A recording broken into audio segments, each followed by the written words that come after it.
All right, we are back for another week. This is so much fun for me. This has always been kind of a selfish project for me. I get to just talk to track coaches every week for the podcast and really get deep. Like, we're not just talking, hello, how you doing? How's the family? We're going to get deep into people's histories here, as maybe you have seen in some of our past episodes. So really appreciate you being here today. I'm really excited and a little nervous about today's guest. You've already seen who it is. Help me welcome Lemar Daniels. He is the assistant coach for track and field at Lourdes University. Lemar, how are you doing, sir?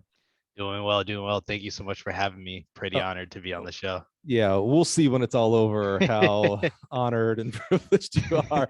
And I say that kind of jokingly because, we've done 100 interviews now with 100 radically different coaches, all levels: high school, club, AAU, Division One, Power Five, Division Two, Division Three, etc., all over the spectrum here. And everyone's unique. That's why we kind of started the podcast. We wanted to kind of explore the uniqueness of each coach's journey, each person who chooses to be a coach and their unique journey that they've gotten to today in their profession.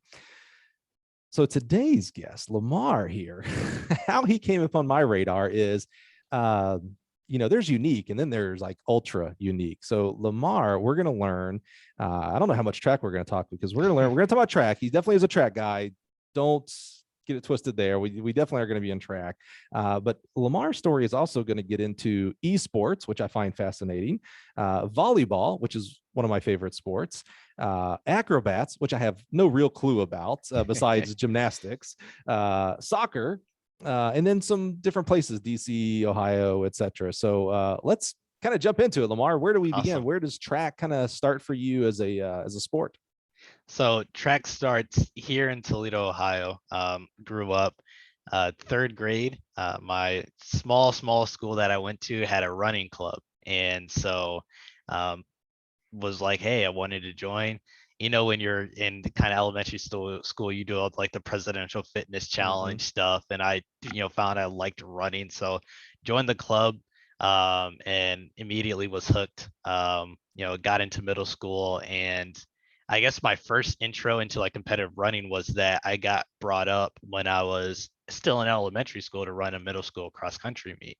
And, that was my first, competition. Immediately fell in love. Once I got into middle school, I could do track and field. Immediately hopped on, and my first love kind of became hurdles. Uh, I don't know what it was about hurdles. I thought it maybe just because it was such a unique Yes. activity, such a unique event. I fell in love with it, and so seventh grade, eighth grade, I was a hurdler. Like that was the main thing I was doing, was running over hurdles. So, Dude, uh, anybody who knows me, hurdles are it, man. That is yeah, the event. I love all the other events, don't get me wrong, but there is something special. Like, if you're watching this on video, you saw my face as soon as he says hurdles. I lit up. I don't know if you noticed his face too. Like, he was like, I found the hurdle. Like, it yeah, was like, yep. yeah. But now you said only seventh, eighth grade. Did you carry hurdles through high school? Yeah, I Oh, did. good, So, good. Whew. uh, ended up doing pretty well. Like set our middle school record for hurdles, and then got into high school. So I went through to one of those K through 12 schools. So I was a lifer there from first grade all the way through 12th grade, as we call Wow. it. Shout out Emmanuel Christian School here in Toledo. And then ended up, yeah, in high school, ran hurdles as well. Set both of those records as well. Did pretty solid for myself. I'm not going to say I was, the most amazing athlete out there, but it was, something I love to do. The kid who had just graduated right as I got into high school had just set the record, and so we had a pretty Wow. solid relationship. So I told him, I was just like, gave me a goal and gave me somebody to kind of look at, kind of going through. So Right. um, ended up graduating. Did a couple of the recruiting visits to some few schools out here. Well, don't skip ahead. Oh yeah. We've got hours and Okay, hours okay. to be here. What I'm fascinated with, because it reminds me of when I got into hurdles when I was in high school. So sometimes we get, I'm not sure what the term is here. Um, Maybe we get spoiled is the term, meaning Mm. we see people like Grant Holloway and Sydney McLaughlin, and like that's hurdles to us, right? But unfortunately, that is not hurdles on day one Yeah, yeah, for yeah. 99.9%. Maybe Grant Holloway, the first time he went over hurdles, was awesome, but the majority of us were not. Can you remember your first day of hurdle practice and how'd that go? Wow.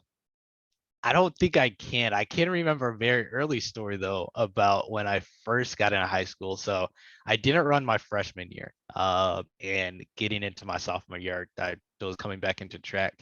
And we were practicing throughout the spring leading into the first meet. And I was pretty certain we were practicing on the wrong height. And I was telling my coach, I'm like, hey, I think we're on the wrong height. What do you But mean, too high or too low? I think too low. Okay, so So your 39 inches is regulation. So you no, these are 300-meter hurdles. okay, so 36, Yeah. and you think you were practicing on I 33s. believe we were practicing on 33. So Okay. I get to my first 300-meter hurdle race against a guy that I kind of a bit of a rival for me from middle school. I ended up seeing him again in high school. Wow. And get to that first hurdle, I completely wiped out on the first hurdle. Because So those 3 inches look like 3 yeah, miles. yeah, exactly. So ended up still getting back up and finished second in the race, which was still pretty awesome to be able to do. Yeah. I think I was blessed with I guess solid acceleration to kind of pick it up. Even when I did the high hurdles, I'm only, I mean, you can't see I'm sitting down, I'm only like 5'8", on a good day. So I was usually at the high hurdles, I was 4-stepping. I wasn't able to 3-step. I wasn't taught it. I mean, we practiced on a soccer field and asphalt kind of hybrid mix. So we ran around our soccer field, and on the back half of the soccer field was the softball field, and they measured it out that it was 400 meters. So practices were pretty interesting. Practicing on the grass and putting the hurdles up in the grass and everything. Right. So never had like the consistent every single day on a track, which would have been awesome. But that's my journey, and that's kind of the background I have. As I say, there's more stories like you than we think out there. Sometimes we like to pretend that everybody has nice, awesome tracks out there, and we found that out a few weeks ago when we had the coach from Kentucky who has no track and ran a track meet in his parking lot, like had teams and everything. It was amazing. If you haven't checked it out, you got to go check it out. What an amazing story of not letting anything get in your way and having a home track meet with no track. It was awesome. He's going to add the steeplechase next year, he tells me. So yeah. Okay. Which I'm like, all right, what's that swimming pool or whatever you're going to use? So I love that your story of hurdling and just the 3 inches feels like 3 miles sometimes. Reminds me of how I got in hurdles, and I've told the story in the past, so I won't bore everybody again, but it's just amazing the type of people who look at hurdles and want to do that. Because it's one thing, we always talk about track, and as a competitor, it hurts like to do track right, like you get fatigued and tired and things like that. Well, now do all that with 36 or 39 or 42 depending on which event you're doing. Put those in the way of what you're doing, like things that are kind of passively trying to trip you up. So I kind of love that mentality of like, okay, I'm on this event, I'm going to tackle them, I'm going to learn them and get better, no matter what, whether I'm on a softball field, soccer field, whatever I'm on. I think I always loved challenging myself, and I was always a bit of a daredevil when I was younger. So to me, it's like, hey, I love running, but let's make it a little more challenging, kind of spice it up a little bit. And I think that's what always drew me into doing hurdling. Give us an example. You said daredevil. What's a story from back in the day? Oh man. Actually, I can tell this is probably what. Yeah. Remember, be careful. We do have young people who listen. Oh, to this. Yeah. I remember being at a friend's house. This balcony out the back porch was about. I mean, it seems a lot larger because I was like 12 years old. I was young. I was 12, you're starting to understand the world and how the world works, and you're starting to at that age maybe wanting to impress people of the opposite gender. And so here's this balcony, I'm like, it's like 20 feet off the ground, I'm like, oh hey, I'm gonna jump off, this is gonna look so cool. Ended up getting my foot stuck in one of the pillars that kind of like was this, and then I ended up falling. So but the the want to do something like that was always there with me. I always loved, trying to pop wheelies on a bicycle, riding bikes with no hands, jumping off of stuff. I was always trying to do something here or there that kind of, I never like to be boring, I guess, is Yeah, at the well, end of the day. I think you've carried that through, my friend, through your whole life. You mentioned jumping off the balcony. That makes me remember a lot of pole vaulter type stories. Mm. Did you ever get into pole vaulting at all? Actually, I coincidentally I attended my first pole vault practice yesterday. I didn't Wow. jump yet. I'm thinking about it, but there's a young woman who was on our track team here who pole vaulted growing up, and she was saying like, "Hey, I'm going to," she practices with somebody about 40 minutes away, and I was like, "Hey, I'd love to go." We didn't have it in high school, nor in college. We didn't have anybody jumping in Mhm. college, and so I was just like, "I'd love to just come and watch a practice and see what it's like." There's no watching for you.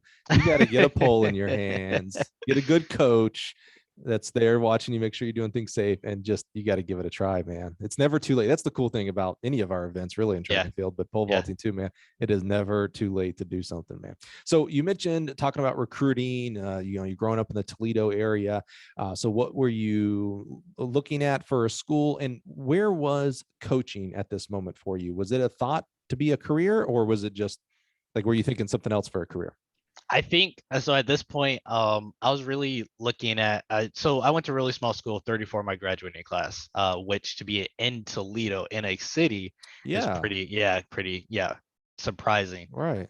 So we don't have a lot of our athletes or that kind of go off to college, and I was one of the few. I think for a few years that was Hmm. going to compete in college. So I was just excited for the opportunity. Went on a couple visits. At this point, coaching itself wasn't something I was thinking, but I was always in a lot of leadership positions, especially in high school. Um, I was on our student council for all 4 years, youth leadership Toledo. We Buckeye Boys State, sponsored by the American Legion, I was a part of as well. So leadership aspects was always something that ended up, kind of being in my wheelhouse, and I saw that I kind of had a natural gift for. So I initially thought I wanted to be a lawyer. Um, when I was at Buckeye Boys State, which they host at Bowling Green State University here in Ohio, what they do here, and I think Ohio is like the largest boys state that is ran in the country. Wow. Um, you basically set up a mock government, and everybody has a job. You elect a governor, state representatives, all that. You basically resemble the Ohio state government. And the job that I got was I was the for our county, quote unquote. I was our associate prosecuting attorney, and I actually loved it. I loved doing research. I loved going into our trials. I loved doing all that stuff. It was over a week, but I got Wow. hooked. So initially, my plan was to either do law or go into sport management, Hmm. and I didn't know exactly which route I wanted to go, and eventually I ended up, going out to college. Went on a recruiting visit on my birthday. Actually, my sister went to Washington Adventist University back when it was called Columbia Union College, Mm. and so she was out there. Drove out with my dad, took a recruiting visit, and a number of other factors kind of all put it together that that's the school I ended up choosing to go to. So Washington Adventist University. What's their mascot? The Senators, the We congressmen. What are we we? are we are the shock. So The a one shock. unit thing. Yeah, I know. I think we're the only school, and I might be wrong that there might be like one other school. But we are the shock. It was a D2 school when I got there. Independent, and it's always been an independent university. I was D2 independent when I got there. Yeah, so Washington Adventist University shock. And it's shock. Yep. SHOCK. No Yep. S. Yep. No S. Oh, I love that. So one of my favorite trivia questions is the mascot, the college mascots that do not end in S. Yeah. We're one of them. You Can can you? add us. Yeah, add us to the list. I'm gonna Can put I? you on the spot. Can you name three more? Red Storm. Ah, nice, John. St. John. Nice Yeah. job. Nice job. Ooh, hold on. Let me think. Cardinal, Stanford Cardinal. Nice. One Um, more. and then I do. The Golden Hurricane.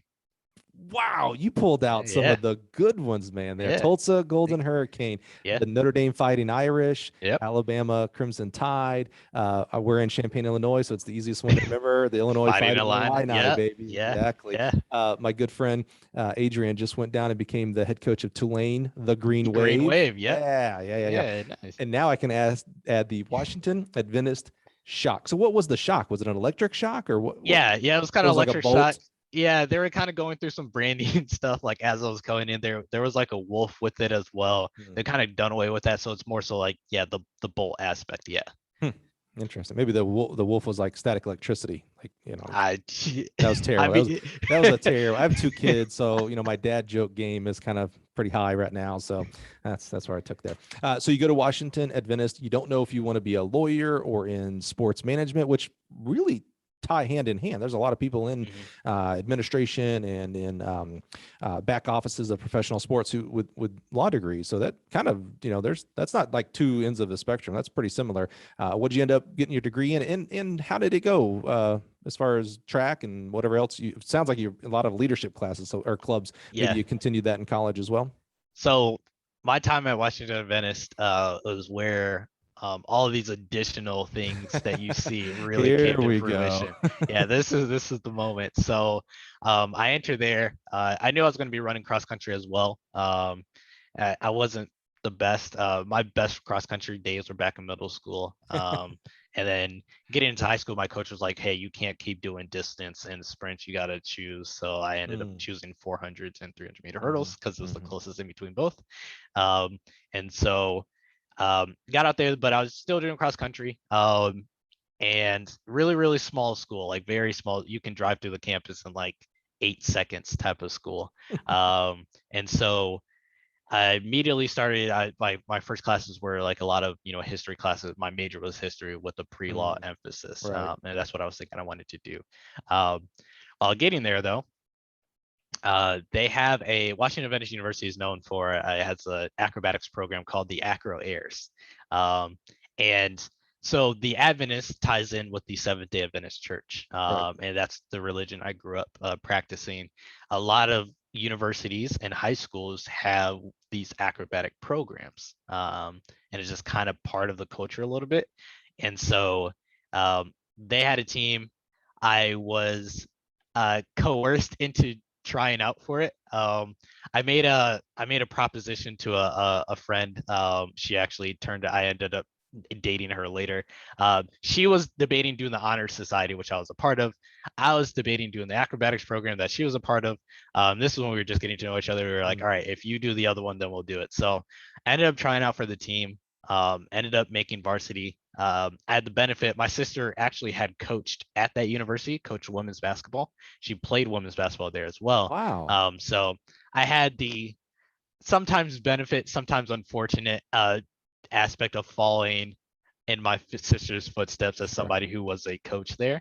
And so the coach knew my sister. He knew I had a really strong work ethic. I was generally athletic, and so he put me on the varsity team. What that team does is like usually it's about half and half. Some people come in, sometimes they went to an Adventist high school, or they were a cheerleader in high school, or they did dance or something. They have a little bit of background, and about half of the other team, no experience at all. But amazing coaching staff. Ben Johnson, you'll probably hear his name a couple more times in this, has probably had the biggest impact on my life as a coach. They do a really good job at training people up from the ground up. And so the team is usually used as an outreach program from the university, sometimes as ministry, sometimes as recruiting aspect.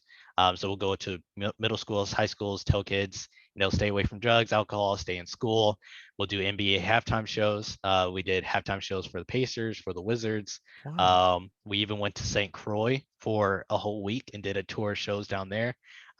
Usually during our spring break. So I never had a normal spring break because during our spring break, we're going on a tour somewhere and doing like, 10 shows in a week. So amazing experience with that program. So a lot to unpack there. Yeah. So did I hear you right that Adventist schools generally have acrobat programs Yeah. and Yeah. used for outreach? So that's just part of the I would not have guessed that was part of the culture. Not for any Yeah. negative or positive reason. Yeah. Just kind of it It seems is. odd, but there must be a Yeah. reason. It's really unique. I think so I didn't grow up going to an Adventist school, so like I wasn't really part of it as well. Even though I grew up Adventist. And so I think the biggest thing is that I guess way back in I guess maybe like 50 years ago, there wasn't the biggest how can I say appreciation for athletics. And so this was a way to still keep your kids active without the competition aspect. Some of the first former members of the church were worried about the negative connotation that competition can bring out of people, and I unfortunately I think it still kind of bleeds into today, but I think we're kind of really seeing the positives about it, and the positives of that competition, the positive of being on a team and competing, and the hard work that goes into that, and all the life lessons you learn about that can kind of bring into it. But I believe that's kind of how it started. I don't know for sure, so don't quote me on it. But yeah, I think that's like where the roots had come from. And so yeah, a lot of these high schools will have programs as well. And give us a picture of what acrobatic team is. So like I'm picturing maybe the floor routine that, right now, we're recording this at the end of July. So the Olympics are going on. So me and the little ones are watching Olympics every night, and we're seeing a lot of gymnastics. So I'm thinking the floor routine kind of gymnastics. the best way I describe it is think of competitive cheerleading without the cheerleading. So no dance aspect, no pom-poms, no signs, no cheers, but we do all the tumbling, we do all the pyramids, we do all the throws. We actually do some more throws than you're allowed to do, or we do some more difficult stuff than you're allowed to do Okay. in competitive cheer. And so yeah, we do a lot of just more unique aspects. Usually we'll have like 3 different, or I'll say 4 or 5 different routines that we'll perform in a whole show. We'll do a basic tumbling routine. We'll do a pyramid routine. We do like a mini dunk trampoline routine. I If was the school wondering. has a gym, yeah, we do that. So I was on that team as well. And usually we then have like one final routine about 5 minutes long that is like our primary thing, that if we go to NBA halftime, like that's what we'll do. Or if like we only have a few minutes somewhere, like that's our main routine. We put all of our best elements in that. So I was going to ask you about that, like the trampoline aspect and the dunking and Yeah. whatnot. So have you ever put on like the Bulls costume and did a halftime show or anything? So we didn't do like the costumes, but like we would do like all of the dunks you would see. So like I was able to do a front. Oh yeah, was it? No, my teammates were able to do like a front flip dunk. I would do like off the backboard, catch it off the rebound off the mini tramp. We always have like one final big show called our home show, and we would always have a theme and we dress up. So like one year it was superheroes. The other year was like favorite basketball players, and so like we'd get in costumes and stuff for that. So I mean, basically like a lot of the stuff that you would see at like an NBA halftime show on like a mini dunk trampoline routine, we were doing as well. And you were doing, you personally, all these flips and so, but with no background. You didn't have a Yeah, gymnastic exactly, background, a cheerleading exactly. Yeah, background. So yeah. you had to learn it from Yeah. So stage from one. scratch, Yeah. I remember getting there and the assistant coach telling me I had one of the ugliest cartwheels she's ever seen in her life. Oh, hey, what's her name? I'll send her a video. I'll take your spot down there, buddy. Coach Z, loved her, loved her. And but she was one of the assistant coaches, and it was interesting. It was the first time I've ever had a coach tell me like you need to do something pretty. And so kind of learning, my whole, Isn't that one of our coaching cues for hurdles? Hey man, can you just hurdle pretty? Again, another example of you, because like that would, it wouldn't even petrify me because it would not even be in my vocabulary, meaning to try something that out of the box at that age. It's one thing to, I'm kind of thinking like my little girl's in gymnastics and she had no gymnastics before, but it's one thing when you're 4, 5, 6, 7 years old, you're young enough, you don't know anything. You're 18, 19, 20-year-old college kid. You kind of know some stuff here.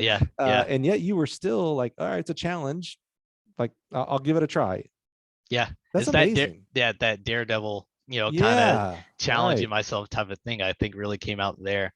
And just kind of seeing what the team was able to do, and some of the people who were on the team and the amazing moves that they were learning and everything, and knowing like again like me, like a lot of them had come from not knowing it before, and when you have a great coaching staff that kind of really believes in you, and more so than anything, Coach Ben is what we call him. He really taught me how important the process is on things. Like if you're learning a round off to a handoff to a round off to round off to handspring. I'm thinking track here. To two back handsprings to round up back handspring tuck, all of that. Like you start to learn how important it is to have drills, right? So that essentially it's you drill it so much that you tell your body, hey, we can do this because we've done all these drills, right? We're jumping onto crash pads, we're having people spot us. So eventually you're able to kind of just do it on your own, it was just an amazing experience that I had on that team. Did the athleticism of learning those, there's a lot of core strength, obviously, and some, I'm missing the word here. When you're syncing everything up, I can't believe that brain fart for me here. But like, did any of that help you with your athleticism in track and field, or was it just kind of completely separate? It's actually real tough to really know, because I and as much as I have a love for my undergrad, our track program wasn't ran the best, and it wasn't the best experience, which is kind of what kept me as far as like with the acro team. I really learned. So Coach Ben's been with that team, I think 25 years now. I really learned, how to run a program and how not to run a program, just kind of hands on. And kind of on the track side, we competed for 2 years and then our program got cut after 2 years. So it was more so our school is moving from the NCAA to the NAIA. And so obviously when you're D2, you have a set number of sports that you have to have.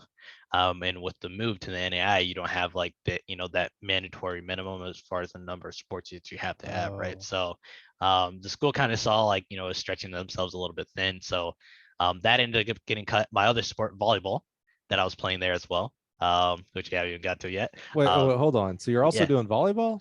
Yeah. So now you didn't mention playing volleyball in high school. Yeah, I didn't play volleyball in high school. I played like rec sand volleyball with my church and with my family at a league here in Toledo. And so I remember vividly, like early spring, I'm sitting there with some of the guys from the school, and they're saying they need people for the volleyball team. And I was like, look, I have a little bit of experience, nothing special, but I'll try out. And I tried out, ended up being again 5'8" on a good day, so I ended up playing libero, and I fell in love with volleyball. I still love the sport to this day. It is such a unique aspect. As much as I love track and field, I love being able to scout other teams. I love being able to game plan for other teams. Like that's such a cool thing for me to do as a coach. Right. That's something I absolutely enjoy doing. And when you kind of know what a team's going to do and you can game plan around it and stop it, I think that's such one of the cool things about, coaching.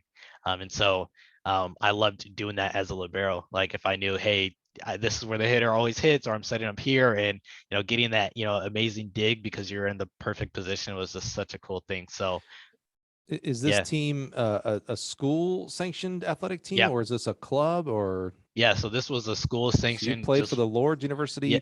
Washington.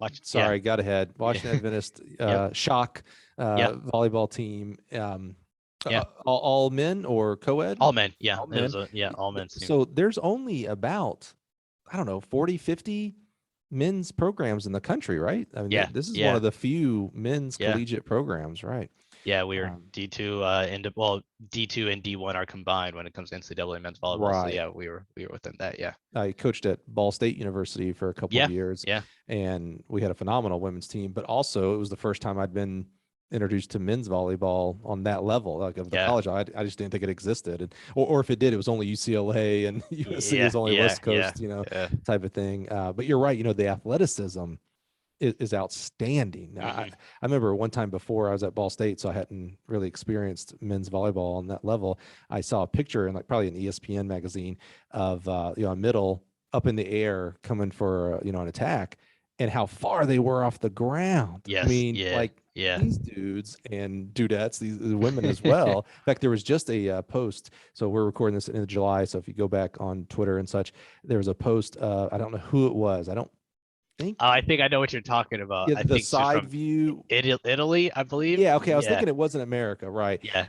And some of it's a little bit of a camera angle. Let's preface that. Yeah. However, this outside hitter is in the air. Like, I mean, like, and of course, because my whole network is track, everybody's like, man, get her on the high jump apron. Like, what is she doing over here with volleyball? So yeah, that's amazing. So you're playing volleyball as well. Are you Yeah. still studying history at this point? Kind of. Yeah. Yeah. So Still okay. at this point, I'm still pre-law major. So my days were pretty packed. So in the spring of my freshman and sophomore season, and part of the reason I was doing this was that I was paying my own way through college. So if I could, find a way to get a little bit of extra scholarship money here and there, that was helping out. Sure. And so my schedule was usually like, track practice 4 to 5. I was also part of the band. So 5 to 6:30. Played the bass clarinet, so I would hop over there. 6:30 to 7, get dinner. 7 to 9 volleyball, and 9 to 11 the acrobatics practice. And that was as a young kid, freshman, sophomore, it's probably not the brightest decision that I was making. Ultimately though, the school found out I was getting more scholarship money than tuition, and so they were like, hey, we're not going to be continuing your scholarships in these sports. And so track and volleyball ended up getting cut sophomore year. And so volleyball too. Yeah. So both of those, and then I was being told about the scholarship money being taken away. So I also didn't continue to do band anymore as well. So and somewhere soccer is in here. Yeah. So we're getting to soccer. Soccer's coming up. So that was my freshman and sophomore year, was doing all of that.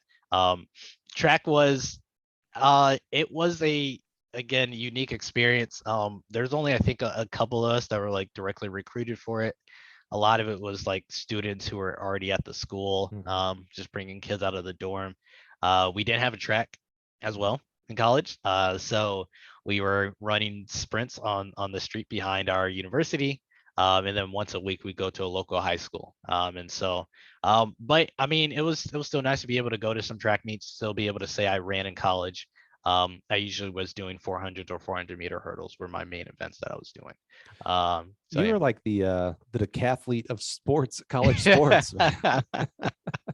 So let me ask you, one is, how are your grades doing all of this? Let's start there. How are you doing academically?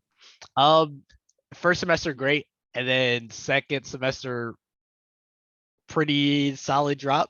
There goes that law degree. And I was just like, it's over. I was about like at this time, not the best. I was like a 2.5, 2.7 type, GPA person. And then, but once all those left, and after a solid drop, actually it kind of pertained. I had, rough breakup in college, how college goes and everything. So was it the acrobat? Yeah. So yeah. They're kind of heartbreakers, I've heard. I get it. So we ended. But I mean, once all that kind of left my junior year, everything started picking back up again. So yeah. Yeah. Now you're not blaming. No. But I realized, I mean, honestly, I'm gonna get you in trouble here. You're not blaming her. No, but on a mental aspect, I realized it really taught myself a lot. Like, I was, trying a lot to balance, multiple sports while working. I worked at our campus bookstore and in our athletics department, while also, studies, and while also a relationship. And, it kind of helped me realize, like, at some point, and as you'll kind of hear throughout my story, I like doing a lot of different things at once, but at some point, like, there has to be a limit of, how much you're actually doing, right? Yeah, you missed your calling by not being a decathlete. I would have loved to. Yeah, that's the real lesson here. But you did bring up a lot of good points there. And, while we're recording this right now, there's the Simone Biles. Yeah. I don't know if I want to call it controversy. It's not controversy. There's a Simone Biles story that's going on right now. And it's an important story. when you're hearing this, we'll have some resolution because this is going to be a couple weeks later. But what you're talking about there is extremely important because you're talking about an athlete. So you're talking about an 18, 19, 20-year-old kid, a young adult, but you're still not a fully formed adult. I think they say our brains continue to develop, grow until we're past 25 years old. So you're still in growing mode here. You're away from home, trying new things. You went there for track, maybe specifically. Academics is still there. You got to worry about paying for school. Relationships come in there and come and go and things like that, and tackling a lot of things on top of that with the work, the volleyball, the acrobats, the track, etc. And I mean, that's a lot, and there is a lot mentally going on there, and trying to handle that and parse it out. And and we're humans, right? So I mean, emotions can get the best of us in regards to how we interact with some things, and maybe looking back, maybe not so well, but also looking back, did handle things well as on top of that. So keep us going. I mean, this is a big journey here, man. Just in college, we're still 20 years old here. It's the second year, so going into my junior year was a lot of change. That's when I guess kind of in the spring of that was when that breakup happened. And it was really, I mean, if you're on a small college campus, everybody knows you, and then everybody's knows a lot of everything else that goes on. And then if you're dating somebody on a small college campus, everybody knows the two of you together. So that was a big thing. But also I changed my major at this time too. I realized that I liked law, but I loved athletics. And it wasn't just loved competing. I loved the administration part of it. So at this point, I'd been working in our athletics department. Started off as just like a ball boy during soccer games, ended up moving up to working the scoreboard at soccer games, at volleyball games, and then ended up being like not like officially titled, but like our lead student assistant for our basketball games. So at the scorers table, I was the one kind of running a lot of everything that was going on there. Shot clock, scoreboard, making sure that we had people for the books, things like that as well. And then additionally, I was our lead student assistant for our intramurals program as well. And so I just realized I was just like, hey, I like being around college athletics, and I just figured it out. And again, it wasn't just as an athlete. I loved all the other stuff. I was helping put up scores and write recaps on our website and things like that. Any way I could be involved in our athletics program, I was trying to be. And so I ended up trying to figure out like how I could continue with it. I thought, I was just like, hey, so do I want to be a PE teacher? Is that what I'm trying to do? I was in one education class and that was it. I was just like, no, I don't want to do this. I immediately could not. And immediately I was like, okay, so it's not PE, but I didn't really know fully what it is that I was liking. I knew a little bit about sport management, but didn't know for sure. And my sister at this time, she had gotten her master's in sports administration, and she suggested that I get into it. So I did some research, ended up changing my major. We didn't have sports administration as a major, we had it as minor. So I got my major in business, and then a minor in sports administration / coaching. Was your sister coaching at the school while you were there? So she had just left the year I got there. Okay, yeah. So you were following her coattails, so to speak. Talking about the for good or bad. You're like, hey, man, your coach's brother. Yes, right. I got that. But she's not there while you're there. Yeah. Was that expected? Meaning, when you chose to go to school there, was part of the decision like, oh, my sister's there, like I have a little bit of a support system there. And then when you got there, she left. Was that? It wasn't. I knew that she wasn't going to continue coaching. And I found that out like I think July as I was going there. But she was still in the area at least for a year. So it was really nice to have that support system in the area. I've always had a lot of respect. I'm 4 out of 5, and she's the oldest of us. So always had a lot of respect for her. Always had a lot of appreciation for her. Love you, Bree, if you end up listening to this. And so but that was a big decision. It seemed like a lot of things fell in place for me to go there. Outside of the track program, there are a number of other programs that I visited that since won national championships that I would have been at if I went there, but having a school that kind of aligned with my religious beliefs, Mhm. my sister being there, me thinking I wanted to be a lawyer. So I was in Yeah. DC, right? Yeah. A lot of things seem to align and make sense for my decision to go there. Yeah, I was thinking, and Bree, I'm not blaming you. Don't hear this at all. What I was thinking is, as we were talking about, the different things that are coming at you and different things that you're going through, is you're going to this university away from home, which has its own, Yeah. pros and cons, but you have a little bit of a support system there with a family member there. Yeah. And then, upwards of a year later, that is also gone. I mean, again, we're talking about, a little bit of, Yeah. we didn't Yeah. see this coming in today's discussion, but we're talking a little more about mental health. That's a component of mental health that's now, Yeah. that support is not there, tangible. Like I can go to her apartment or house and sit down and talk with her. I'm Yeah. back to FaceTiming and all that stuff. So it's just interesting as you were talking about that. And she left. It's like, oh, there's another, kind of a positive force that left. Again, Bree, I don't even know you, and I love you to death. Not blaming you, just unpacking what Lemar was going through there. Yeah, absolutely. So keep us moving forward, man. Yeah. What's the seventh event of your college athletic career? So So you changed majors. That's where yeah, we're at. change major, junior year rolls out, get to my senior year, and I realized I really miss being on a competitive us versus you team. Mhm. Like, so I was still running cross country, which obviously is not like that our team versus you team all the time, right? And then the acrobatics team, we weren't like directly competing against other Right. schools, and so um, I talked to the soccer coach. I was like, "Hey, love to walk on." He was like, "Yeah, come try out." So ended up trying out. Again, small school, so kind of ended up making it. Additionally, a lot of times, when you bring kids in, sometimes they don't know about going through clearinghouse and everything. And we had just transitioned over to the NAIA right now.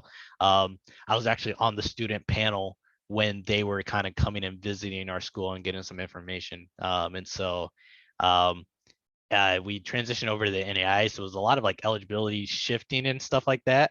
So some of the incoming freshman student athletes kind of missed out on being eligible right when season started. Mm. First game, we had 13 guys. I was one of two on the bench because I'd never played soccer before.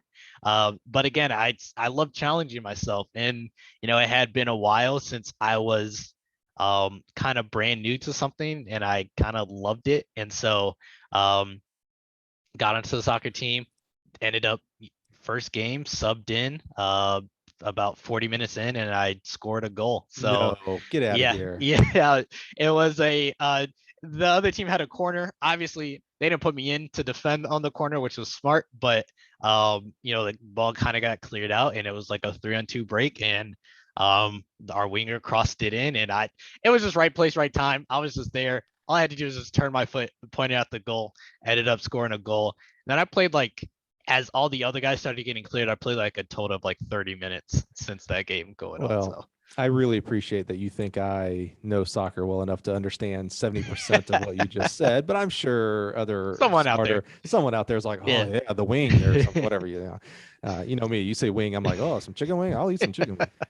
What I love about this, and your tonality is a little bit of apologetic, meaning you keep saying small school and stuff like that. And, um, it reminds me of, as we talk with coaches and talk about recruiting, one of the things that most people will say on face value is, you as a recruit, if you're a high schooler looking at programs in schools, you pick the right fit for you. Don't always pick the name on the chest, right? The name of the school and things like that. Mm. It's becoming abundantly clear, Lemar, that you picked the right school because of your personality of wanting to taste a lot of different things, if Yeah. you will. So again, your tone's a little bit apologetic, like, oh, it's a small school, so I made the soccer team. Like that has a value. That ability, specifically here at Washington Adventist, has value for students, and it fit for you. Like you were one of those students. Like you might have gotten, like not might have, it absolutely would be a completely different story for you, Lemar, if you had gone to whatever the opposite of Washington Adventist would be. So large school, Yeah. maybe Yeah. let's go crazy and say it's a Power 5 school. Maybe you got a small scholarship or a walk on for the track team, and someone from the acrobat team at the big school is like, hey man, like we could really use your help. Like, you could be awesome over here. Well, in the big school, you Yeah. might not have that Yeah. chance. The Yeah. track coach there is like, hey man, we're trying to win this conference. I need all of you. I need Yeah. 100%. Yeah. And then you're like, oh man, soccer. Like I've always wanted to kind of try that out. And they're like, can I try out for your soccer team? And the coach is like, you're crazy. Like, no, you can't try out for my soccer team. Like you have zero experience here, son. Stay on the track type of thing. You know what I'm saying? So it's just and even the leadership positions and the different clubs and being what an experience I can tell was that that student panel for when the transition between divisions, that's Yeah. Yeah. experience that helps you today that would not maybe have been readily available to you at the quote unquote bigger school. So I just love your story about when you take a step back and think about a kid, an 18-year-old kid, thinking about where are they going to spend hopefully the next 4 to 5 years, what is right for them. And man, so far, at least, unless you're about to drop a bomb, which would not surprise me in this story so far, is this was the perfect place for you. Yeah. Including all the negatives that might have happened, between relationships, etc., grades going south a little bit, those kind of things. This adventure at Washington Adventist has really shaped you and was the perfect place for you. If there is anything quote unquote perfect, but was a really, really good place for you. Yeah. And you are a really, really good person for them. So, and I love that. What a Cinderella story, by the way, that you scored a goal in your first soccer match. Love that. That's awesome. Yeah. Man. That's cool. Yeah, but I completely agree. And kind of getting into later into a story, and it'll kind of make sense. But I think, like I said, the experience of what I went through on the track team really is what kind of positioned and turned what I wanted to do Are you going talking about forward. being dropped? Yeah, it's kind of being dropped, not having the uh, optimal, let me say that, coaching. We Oh, had one sure. coach. We had one coach who was kind of distance focused, and Mhm. so, but it really kind of made me realize I wanted to work with college athletes, and realized that I wanted to work at small colleges as well. Because Wow. I felt like at the end of the day, I mean, and I wasn't expecting, like, I grew up in Ohio, so like, big Ohio State fan. Of I course. wasn't expecting us to have like the Ohio State experience, but I've always felt like, at the end of the day, no matter what school you are at, the athletes should be provided the best that you can give them, right, with the resources you have. And so that and kind of going forward with, I became a captain on the acrobatics team as well my third year. Really started to excel in that. And then I think going into my fifth year, our intramural, the guy who was like in charge of our intramurals left. And then so they were like, hey, you want to just take it over? And so I was the director of intramurals as a student while I Wow. was there. All this stuff kind of led me to realized that I had, capacity for leadership with a passion for athletics, and, realized that I wanted to put the two of that together. So where are we? Have you graduated now, or is there 5 other sports that we need to, maybe you did, I don't know, did they have football? Did you play football, No, no. tennis? I don't know. So the only sport there I didn't play was basketball. I played every other sport at some point while I was Wow. there That's at awesome. Washington Adventist. But no, we're going into my fifth year. I did an extra year. Obviously, the major change put an extra year, but definitely was the best fit for me. I realized that it was what I was wanting to do, and this is where coaching kind of first came in. So I'd coach, like, we would run our acrobatics team. We'd run, tumbling camps over the summer, and our coach would ask a couple of us who were either staying in the area during the summer or had, like, a couple of us captains or people he could trust, to ask them if they wanted to coach. And coaching little kids and helping them learn roundhouse, learn back handsprings and stuff, I thought was a pretty cool thing to be able to do. And so that was where I first started coaching. And then the fifth year, the acrobatics coach, he was the same coach for the volleyball team.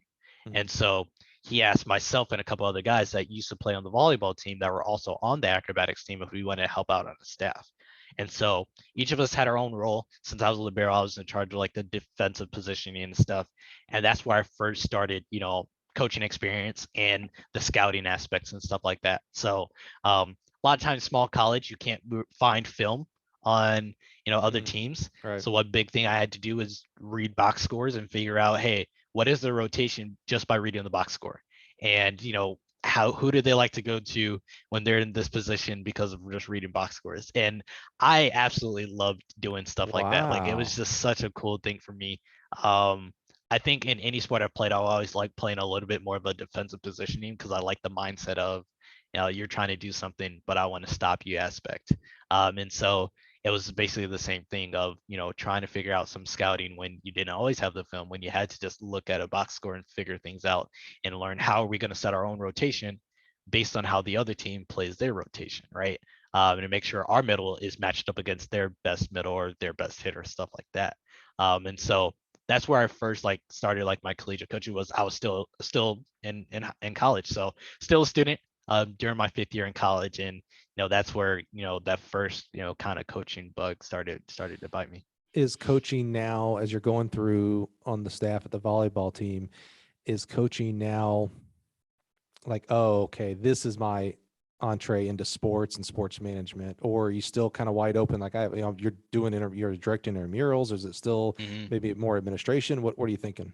I'm still kind of wide open. I think at this point I was just like, hey, I want to be, and I think it's still possibly a career goal for me. I'm a very wide open person in general. But I was thinking like being athletic director was something that I was kind of starting to look at as far as wanting to do. And then so at this point, I applied to and very blessed to get into the sports administration program at Ohio University, which has Well, it's a big been, deal. yeah, it's been #1 in the world Yeah. for years. Yeah, so um, shout out to the Ohio family. Who knows if any of them end up across this, but we are all over the place, so there's a solid chance. But I was blessed, very, very, very blessed. I'm at the interview. I had people being like, "Yeah, I worked in Ohio State athletics for like 5 years. I worked for IMG for like 8 years," and I'm just like, "Oh my gosh, Oh I'm at man. this small school in DC that nobody knows. I work in the athletics department. I'm on the scoreboard. I'm like, there's little chance, but I mean, once they got me in for the in-person interview, I feel like that's where I always kind of sell my best if I can just get in front of people sometimes. And so went out there, drove out there, and did the whole interview process. Ended up driving back, and I've heard back from them that they wanted me to come in. But Wow. and this is where a kind of big turning point comes in. They wanted me to do an internship for a year. And so it was a year off, and I was just like, so I was doing an internship. Usually the program helps find you an internship. A lot of times people end up moving to do an internship with some alum of the program somewhere. Problem is they were changing directors in between this time, so I kind of got lost in the shuffle with all of this. Um, so what I did is I took the alumni book that I got from the interview process, and I emailed every single alumni in the DC area. And I was like, hey, I'm going into my first year at Ohio University. Every single sports ad alumni, not all Ohio University alumni, sports ad alumni. And I was like, hey, I need to do my internship for a year. Do you have a position open? And I ended up getting a position at not the most exciting place, Data and Marketing Association. And so it's your basic office job. And so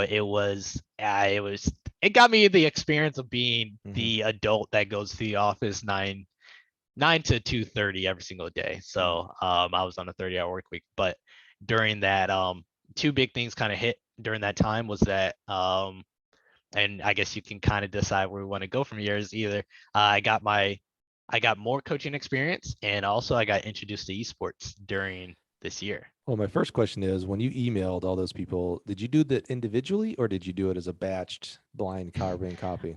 I did it individually because I wanted to put the name. I wanted to put everybody's name in it and kind of tailor it toward that. So yeah. there's a lesson for you out there. And if you've received an email from me, you know it's individual. It's rarely. I sent a batch email once, and my first line was, "Hey, I'm so sorry. This is one of those batched blind coffee. Like I apologize for it. We don't like receiving them, so why do we give them? And it's harder, and it's more personalized when you do it individual. So kudos to you. I kind of had a inkling that you had done that individually. Yeah. So we're kind of doing two paths here. You go and doing that internship, and you're getting some coaching experience, but also another big part of your current life is esports is happening. So you tell me, where do we go? So I'll touch on the coaching experience. I guess that kind of came first. So there was a local high school. It was called Jeb Stuart, now since renamed because I think that's the name of a Confederate general. Justice High School, down in Falls Church, Virginia. So they had contacted our volleyball coach, our head coach, said they needed somebody to coach their freshman team. And he let me know. He was like, "Hey, is this something you'd be interested in doing?" And I was like, "Yeah, it'd be awesome." So the internship I was at was only having me on 30-hour work weeks. So I'd go there from 9 to 2:30, and then I'd drive out to, we were in the heart of DC, so I would have to drive out, which I love the DC traffic. I was gonna say, what's that, like a 3-hour commute? Going out wasn't bad because it was like still 2:30, but getting home was, man, it was the worst. A lot of podcasts, I will say that, a lot of podcasts. And so I would drive out there and I would coach the freshman volleyball team, and it was a really awesome experience. So I'm blanking on the county out there, which Fairfax County. There we go. They don't have middle school sports, so a lot of the girls that were coming into the team, unless they were lucky enough to be on a club team or something like that, completely new to the game, which I loved. I loved being able to kind of coach freshman girls who were like, "Hey, this is something I want to try out, something that I'm just exploring it," because it reminded me of where I was at only a few years ago. Right? Yeah. So I loved kind of teaching it. Not the best season that we had, but it was still a really good experience for me to be like in my first time being a head coach, and really having to decide, hey, there's a lot of things we need to work on.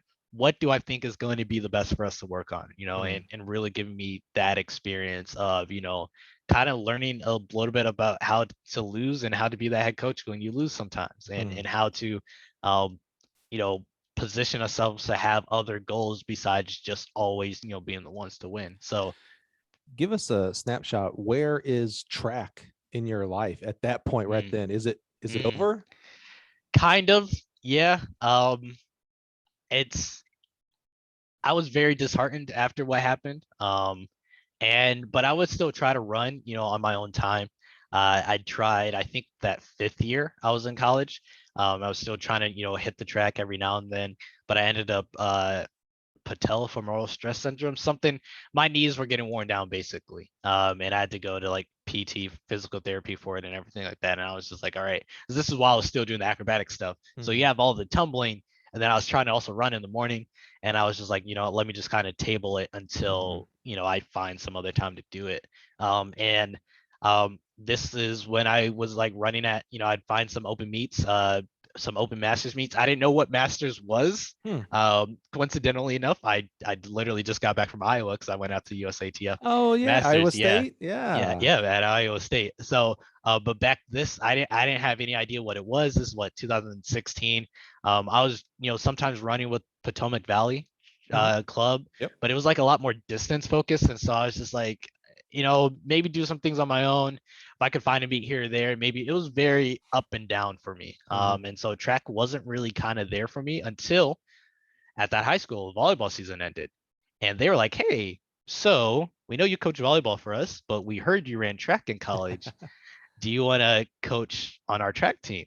And I was like, "Sure." So I was, getting a solid stipend. So I was just like, and I loved it. And so ended up coaching hurdles for which first time I'd ever been on a track team that had more than one coach in my life. So it's a very unique experience for me to have just one thing to focus on. And so Ended up coaching hurdles, and again, I guess I love just coaching people from the ground up, because it's kids that had never hurdled before. I don't think I had a single hurdler in my group of like 4 or 5 that had hurdled before. So it's kids that are like, hey, I want to try something new, that's me trying things new, right? So loved it. Ended up getting a kid to regionals indoor and outdoor, from ground up, him never running hurdles before. And then a couple other kids did some pretty solidly in districts as well. So yeah. See, that's really good perspective, because we sometimes we're in our own bubbles and we think, why don't coaches do X and why don't they do Y? And sometimes we don't understand the real scope, the full scope of track and field. You mentioned that was the first time you had seen a staff that, like, oh, there was a hurdles coach and a throws coach and a distance coach. Exactly. Where I went to school in Alabama, every one of our track coaches were football coaches. So the head coach was the offensive line coach, the throws coach, well, then he was the throws coach, the sprint coach was the DB's coach, et cetera, right? And when I moved to Chicago and contacted high school to volunteer and ended up being the head coach after a year or two, but I was talking to that coach about, joining his staff. Russ Martin, who phenomenal. Thank you so much for giving me a shot at coaching, Russ. So I'm talking to him, and he's asking me what do I coach and all that kind of stuff. And so then at the end, I asked him, I was like, hey, so what do you coach on the football team? What position? And he kind of looked at me like, well, what's this idiot talking about? Well, he's like, I don't coach like, what are you talking about? I don't coach football. He's like, I'm the cross country coach in the fall, and then the head track and distance coach in the spring.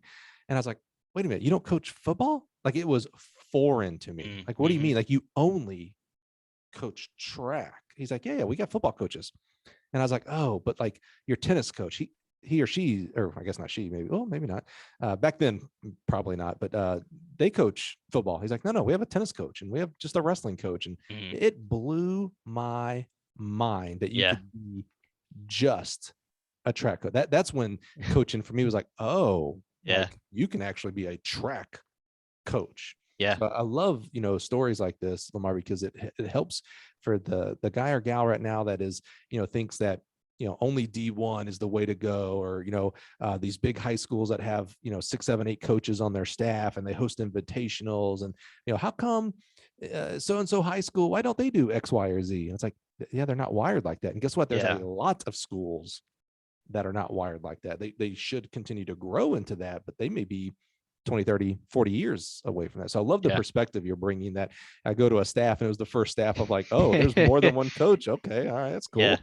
It was a huge learning curve for me. Because here's a sport that has probably been, like, I guess my best sport, I guess you could say, quote unquote, that, I realized there's a lot of coaching deficiencies that I just didn't know. Like, there's a lot about track that, I listen to your podcast and I hear people, you guys share names of like people, of like in the track coaching world. I'm just like, I have none of that. Right. So, hey, I remember, don't forget, if you're listening and you kind of relate to what Lemar said, every single guest, yours truly included, we all knew nobody at one point.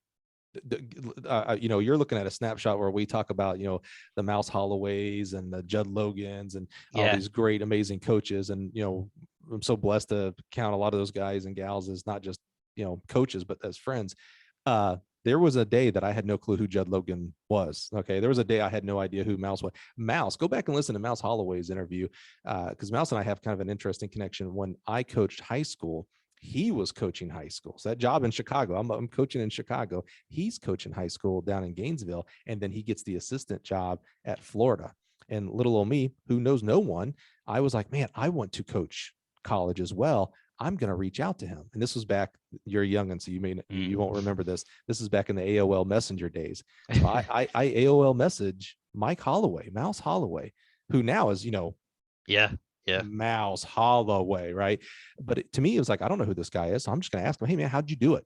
And he messaged me back. Now today I look back and go, wow, holy cow, he messaged me back. Like, it was a big thing. But it was like, hey man, you're dude like I am. How did you do it? And he, talked me through, here's what I did, blah, blah, perseverance, know people, etc. And now he's Mouse Holloway, but I didn't know who Mike Holloway was back then. So it's not, don't get, if you're listening, don't get caught up into that. Well, I don't know anybody. I don't know. Well, meet people. That's the great thing about track and field. And you've experienced it probably with other sports and other activities, but in track and field, it is rare when someone will not talk to you, no matter what quote unquote status they are, no matter where they coach or whom they coach and things like that. And if they don't want to talk to you, first of all, give them some slack. They might be busy.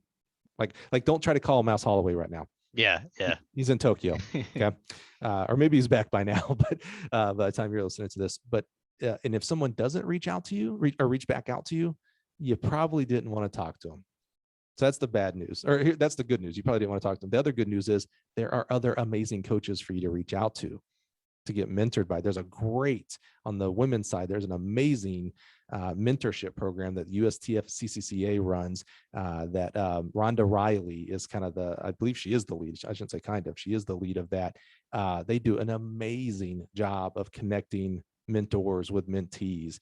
And we kind of unofficially have that on the total scope of track coaches. So don't worry about what names we drop and things like that, man. Everybody knew no one at some point in time. Sorry, that's my rant for the day. Keep going.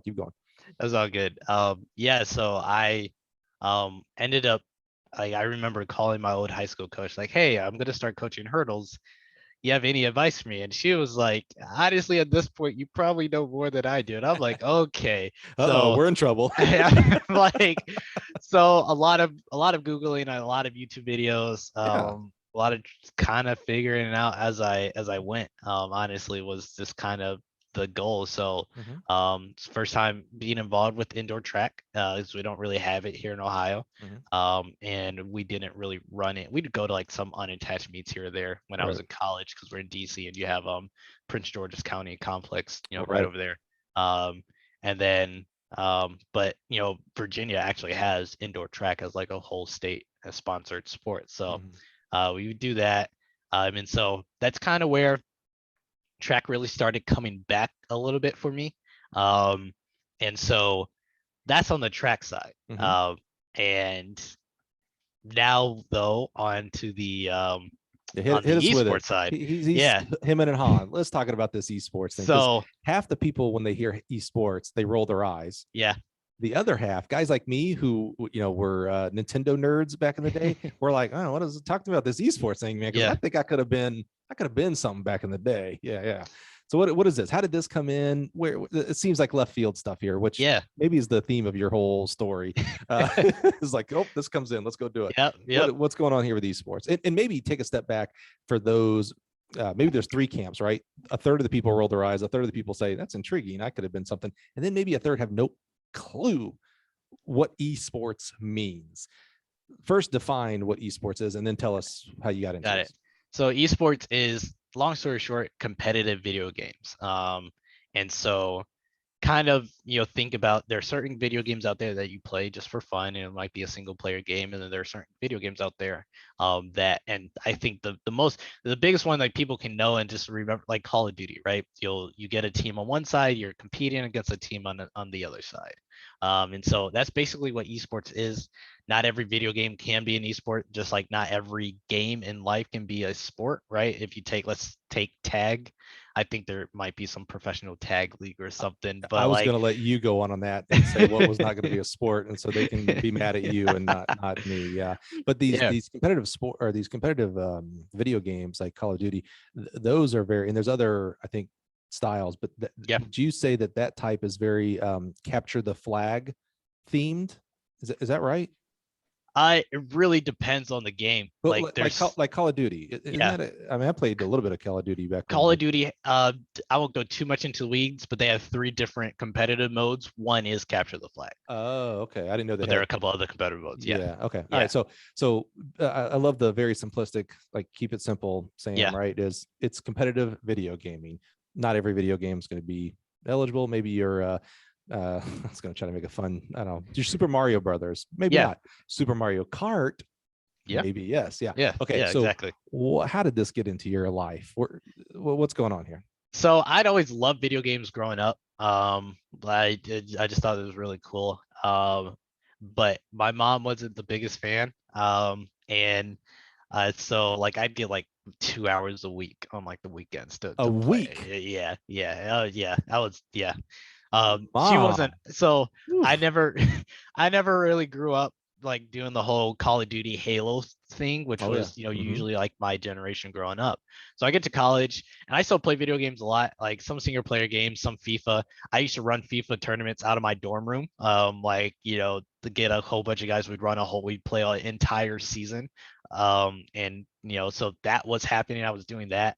And then on my birthday, this game called Overwatch came out, Mm-hmm. Mm-hmm. and a friend of mine, really big into League of Legends, he was like, "Yo, you got to play this game. It's gonna be the next big thing." And I didn't have like a gaming PC at the time, and I wouldn't have one until I got the job here at Lourdes, and so it was on console, and I was just like, you know what, let me try it out, and I fell in love. I love to compete and I love video games, and Mm, you put the two together, and that's what you have with esports. And right. so, fell in love with it. Thought it was just so cool. You had a team of six versus another team of six. Similar to volleyball, where there are three different positions, and you work on your position and you bring it together as a team. I thought that was so cool to do it on a video game aspect, Huh. because there are three different types of roles that you can play in Overwatch. And so, fell in love. I'm playing this game. Think this game's just really cool. What Then I find what out what that, cons okay, what console are you playing on? PlayStation 4. Okay, because people Xbox, play, Yeah, yeah, they yeah. get, PlayStation guy. Yeah. it's Bloods versus Crips here. PlayStation versus Xbox. All right, so Yep. you're a Yeah. PlayStation guy. PlayStation All guy. right, all right. Yep. Um, and I'm just playing this game, and I find out that there's something called the Overwatch World Cup. And I'm like, wait a second. This must be bigger than just a video game. Hmm. And that's how I found out about esports. And that's how I found out about something called Twitch. Yeah, and Oh, so okay. Now that's how that's not a very almost said not a very popular. Strike that from the record. I In my world, now I know what Twitch is. I've never been on it, but I know what Twitch is. But I'm going to go out on a limb and say that some percentage of our listeners right now, Yep. they don't know what you're talking about. Maybe explain Twitch for us as well, please. So Twitch is a streaming platform online, twitch.tv, that started off as Justin TV, Oh, where that's right. yeah, Yeah. people were just kind of streaming their lives. And then the video game aspect of it, you could do stream a whole bunch of different categories, cooking, your life, whatever. Then the video game category became really, really big. So they just pivoted toward that because they realized that's where they're getting most of their traction, ended up calling themselves Twitch. So Twitch is probably the most popular platform for people to stream themselves playing video games. And someone big bought Twitch, correct? Amazon. Amazon. Okay, I was going Yep. to say Microsoft, Amazon. So what he's explaining there is much like you might be watching on YouTube right now, think of it as YouTube live and take it one step farther. We're doing an interview here. Let's say I was playing my favorite game, Tetris. Let's say I was Nice. playing yeah, I'm a big, my dream is to go to the world championships up Oh, in Portland. nice. Yeah, Yeah. I got to get an old school NES though, because it's played on that. So I got to get Okay. practice. Yeah, Okay. yeah. But I dream in Tetris. I love Tetris. And I'm pretty good. I'm an above average player, but I'm not like these guys. These pro guys are Okay. a Okay. whole Okay. different level, man. So if I was playing Tetris, you would be watching me play Tetris. So you could see that. And that may sound, for some of you, absolutely, that may sound like it's better to go to the dentist. That may be the most boring thing in the world. But some of these other games that he's explaining, League of Legends, Overwatch, and I don't know those games real well. I just know them by name as being some of the big World Cups and stuff like that. It's very much, it's like watching, this is going to, it's half the people are going to turn off the podcast after I say this.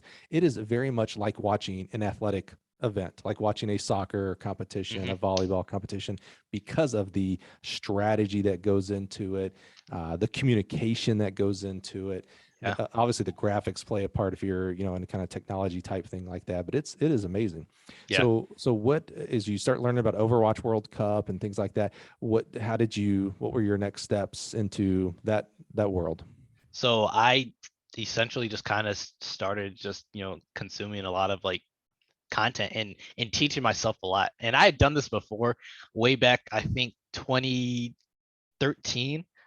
The USA was hosting the Gold Cup soccer, and I had no idea about soccer, and I literally just taught myself about it and all the different leagues and stuff. So I was doing the same thing again, and I was just learning about Overwatch, League of Legends, Rocket League, CS:GO, like all these different titles out there. I was just learning about their leagues and their teams and stuff, and it was just a whole new world to me. But I just thought it was the coolest thing.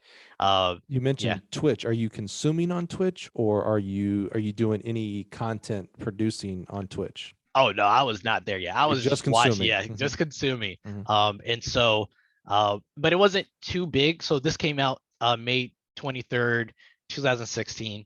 So I had just graduated, or about to yeah, just graduated. And so, but this is when I started the coaching at the high school. So it was kind of on and off. Like I check in sometime here or there, but it was really following Overwatch because I was playing Overwatch a lot. And then so coming into the summer of 2017. I was gearing up to move out to Athens, Ohio to go to grad school. Right. And so packed up everything.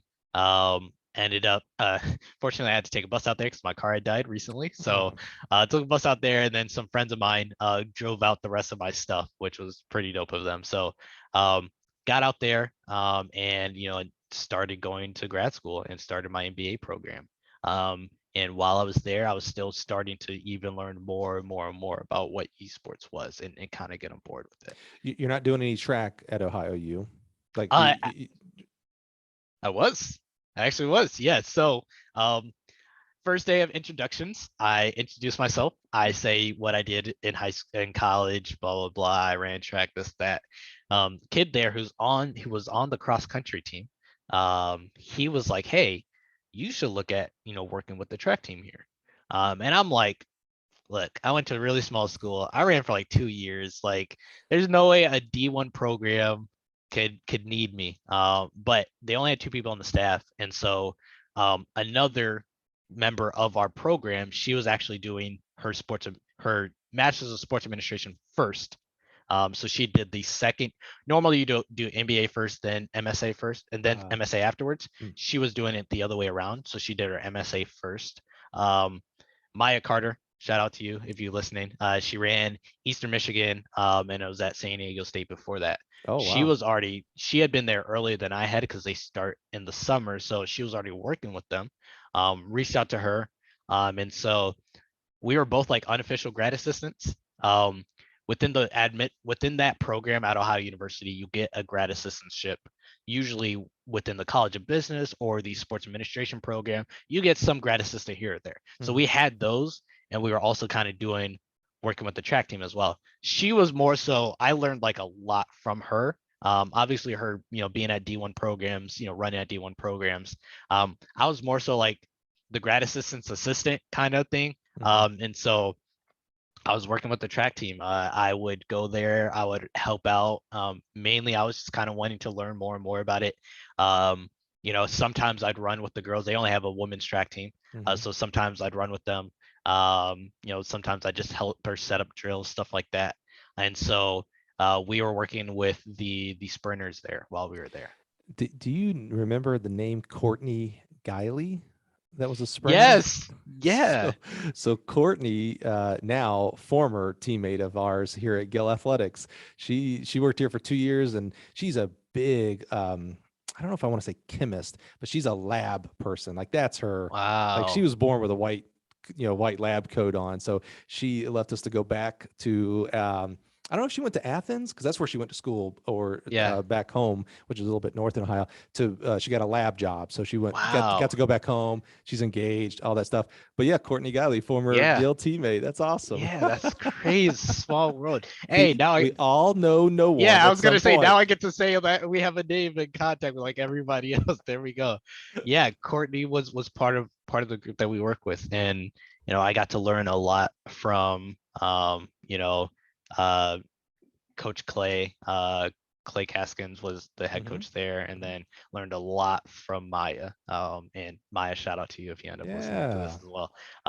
But it was just really cool to kind of get that experience, and it was awesome to get like the um a little bit of the D1 experience. I got, I guess, a little bit afforded to kind of, if I wanted to go into the field house, run on the track, I could. If I wanted to go to the athletes, which was nice to be able to go to the athletes weight room and work out there instead of like the normal one with all the students, which is normally filled, and you can't find a space to do anything. So but yeah, so I was doing that, working with the track team. And then additionally, just going throughout my first year of MBA program, learning a lot about esports as well. This was the first year that the Overwatch League started.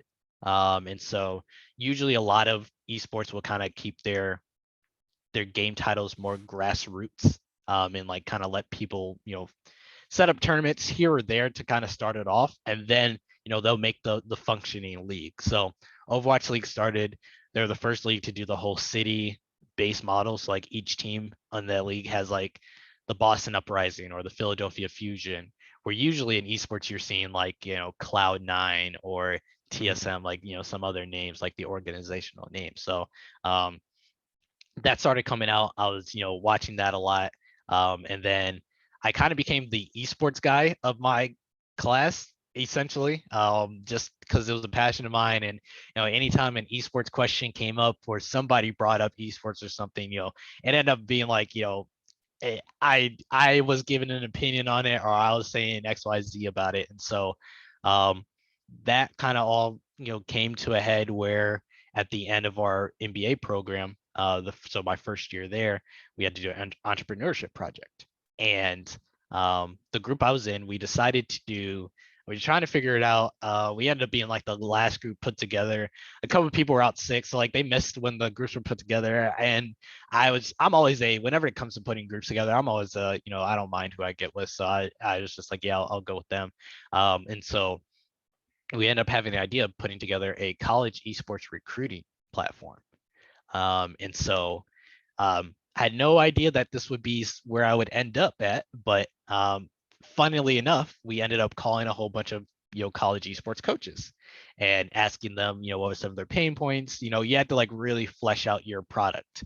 And so asking them pain points, doing interviews.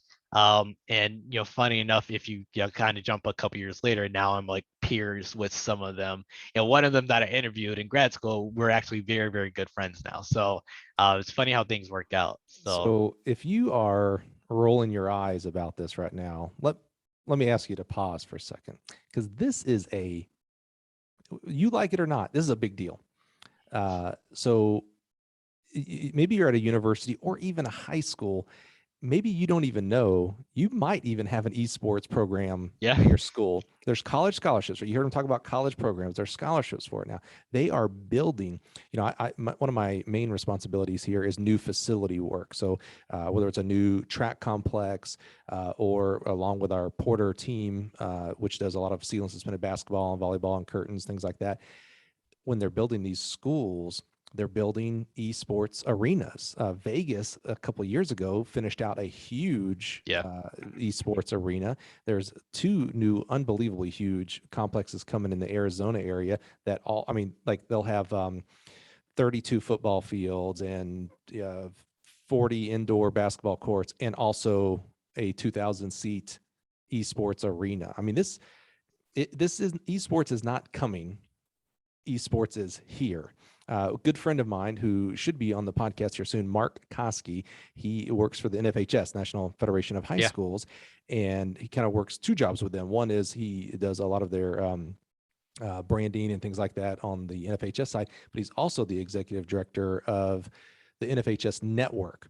And so that's the I don't want to call it YouTube. Maybe it is done through YouTube, but you can watch you could watch your high school football team if you're not in town, right? Things like that. And also a part of that is esports. They're running more esports through that network, the NFHS network. So it's huge. In fact, and you may know this stat better than I do, Lemar, one of the championships, whether it was the Overwatch World Cup or something like one of these big competitions, had more views than the NBA Finals and the Super Bowl combined. Oh yeah. Have you heard that? Yeah, League of Legends. Yeah. Let that sink in.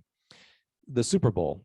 I'm not even that great of a football fan, and I still watch the Super Bowl. Like everybody watches the Super Bowl, right?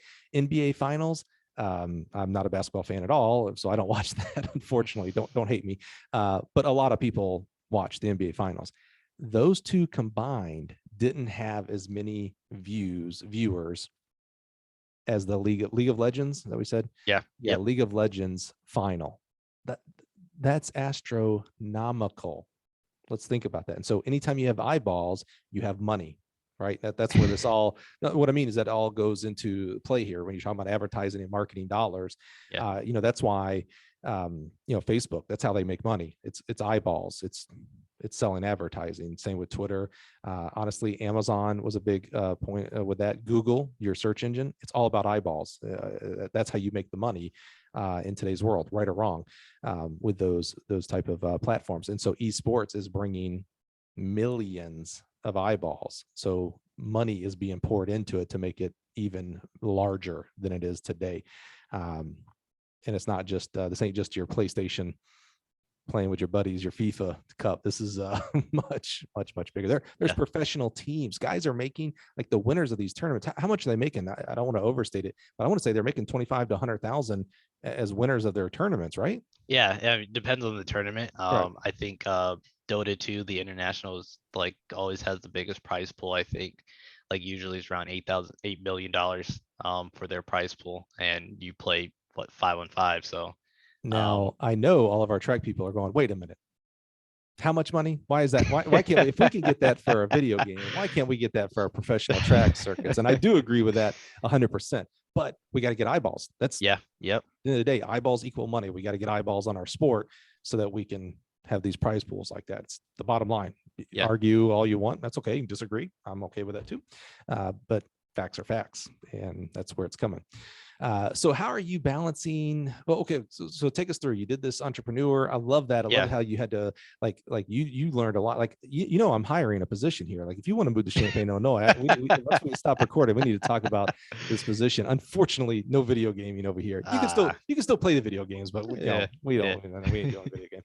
But we actually have a really big video game maker here in town, Volition. I don't know if you would have heard of them. They make some pretty big games. I'm not aware of what they are, but like, they're a big time video game maker. Is that what they call them? Video game makers.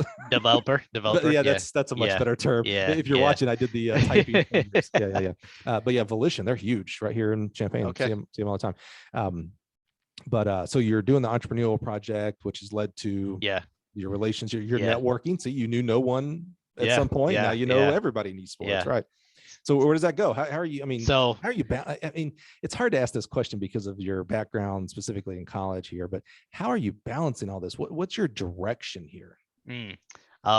So it's actually a good question, because during that time, and we've talked about mental health.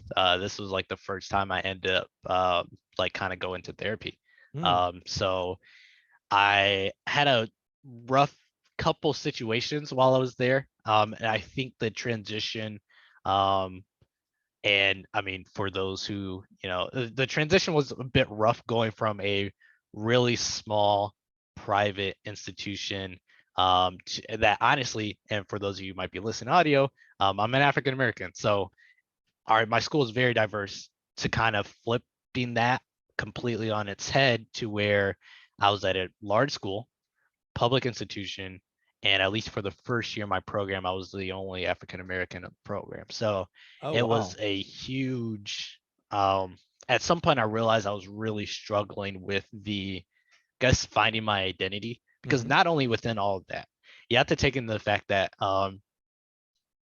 usually, like, kind of high school, if you're a pretty solid athlete, like, you're used to being for lack of a better term, the man, quote unquote, but that's not what I'm trying to say. But like, you're doing solid, you're achieving a lot, right? You're a high achiever, you're seen like that. Then in college, I was also being able to do that as well. I was, first couple years vice president of my class, captain on the acrobatics team, things like that. And then you get to this program, literally everybody else has also been high achievers in every single thing that they have done as well, right? So basically kind of that same jump from going from high school to college on a track team, where like you're like maybe the best at your high school, and now everybody there's the best at their high school. Now compound that to now everybody's the best at whatever program they're in at their college, right? And so it was a big thing for me to kind of deal with, kind of finding my identity, and kind of realizing who I am outside of me doing stuff and being good at doing stuff and figuring out who I am as Lemar as a whole. Yeah, I'm glad first of all, I appreciate your openness and candor in this. A couple of different topics that you brought up there, one, I certainly believe that representation matters. And as you talked about, being one of the only, maybe you said the only African American in that program, is it safe to assume that in the esports world that it's more white male dominated? That's an assumption, so I'm asking. Yeah, okay. That's a fair assumption. Yeah, sure. Because I love, again, I totally 100,000% agree that seeing things, seeing people, like representation matters, right? So I love,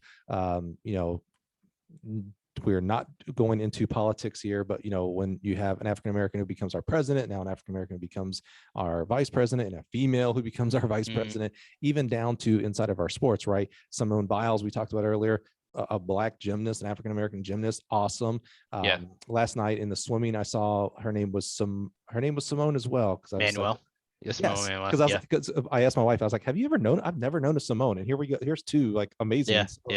But you have another African American now in swimming. Like that is what helps other people see, like, oh, wait a minute, like that person can do it, and they look like me. Well, then I can do it. Like it really, really does matter. So I love that you brought that up, and again, so appreciative of you, your humility to bring that up. The other aspect that you brought up that is interesting when you talk about, you were, for lack of the better term, the big man on campus, right, at the small school, graduated with 30 something kids. I graduated with 125, and I thought that was small. And it is small. It is small. 34 is a whole. That was homeroom. So that's crazy. And then you go to Washington Adventist, the Shock, which we learned, and again, a small school, and you're doing a lot of different activities, and you're doing them, excelling at each of them. So people know, oh, Lemar, Lemar, I know Lemar. Yeah. And then you go to Ohio U, so a much bigger school, right? Less representation in your spectrum there. So there is, I'm probably going to butcher this. So get out your Google machines and not correct me, go look it up yourself. But I remember reading, it might have been in a book, it might have been in a Malcolm Gladwell book actually, or it might have just been a study about, so they were talking about like schools like the Ivy Leagues and Stanfords and so the high academic, right? And they attract the high academic people. And so these a lot of these kids, because they're 18, they're valedictorians, they've been all the leadership positions, all the AP classes, etc. They've been the big man on campus, academically and leadership wise. And then they go to a Harvard, Yale, Stanford, and they're surrounded with 3,000 other big man on campus. They go there and like, wait, I scored a 36 on my ACT. Oh, you also scored a 36 on your, like, I was the only one in my school that did that. Now I'm at a college that like I can reach out and I touch someone who scored that, right? And how mentally that affects them. And in fact, this is where I'm probably very, very wrong. So this might be a little dangerous to say, but I think the scope of this study was the higher dropout rates and even the higher suicide rates of that people who may have been better suited to go to, I'm gonna say a normal school, still good academically, but not maybe the Harvards and Stanfords and Northwesterns and whatnot, that they would have progressed better, not only educationally, but mentally as well, and had done a lot better. So I'm sure, like I said, I probably butchered a lot of that. If you're interested in that, Google that. I know I'm not off that there is a study that was done on, all these amazing big men on campus academically is going to these amazing academic institutions and it not working out for them because of that. There was a whole term to it about the separation of, there is no more separation. You're one of everybody at that point, and they just mentally that can mess with you. So again, thanks for bringing those points up, man. That's again, selfishly, this is another reason why we do the podcast, is just to explore these activities, because you're not just Coach Daniels, you are Lemar Daniels, who is a coach, and that's what's important as we're exploring coaches, that you are a person first whose profession is coaching. And so as a person, well, there's a lot that goes on. Being a person is messy, right? Absolutely. Parents and friends and girlfriends and jobs and locations. It's messy out there. And so one of the myths that we want to debunk is that when we're looking at these big name people, and I'll use Mouse Holloway as an example, right? We think of Mouse Holloway as like, oh, his life must be perfect. He's at the University of Florida. He's coaching kids like Grant Holloway. Mhm. Nothing could be wrong. I tell you what, I know, I guarantee you, Mel will be the first one to go, yeah, my life is, he lives a blessed life, but, he has his things too, right? Yeah. He's a Yeah. human, right? So, Yeah. so just love, Lemar, just that humility of bringing that up, man. Thank you so much Yeah. for No problem. doing that. So how do you cope with that? How do you, spoiler alert, you're here today, and Yeah. still involved. So Yeah. it's working out. It may not have, you're still along in your journey, but how are you coping with, being one of many really great student athletes?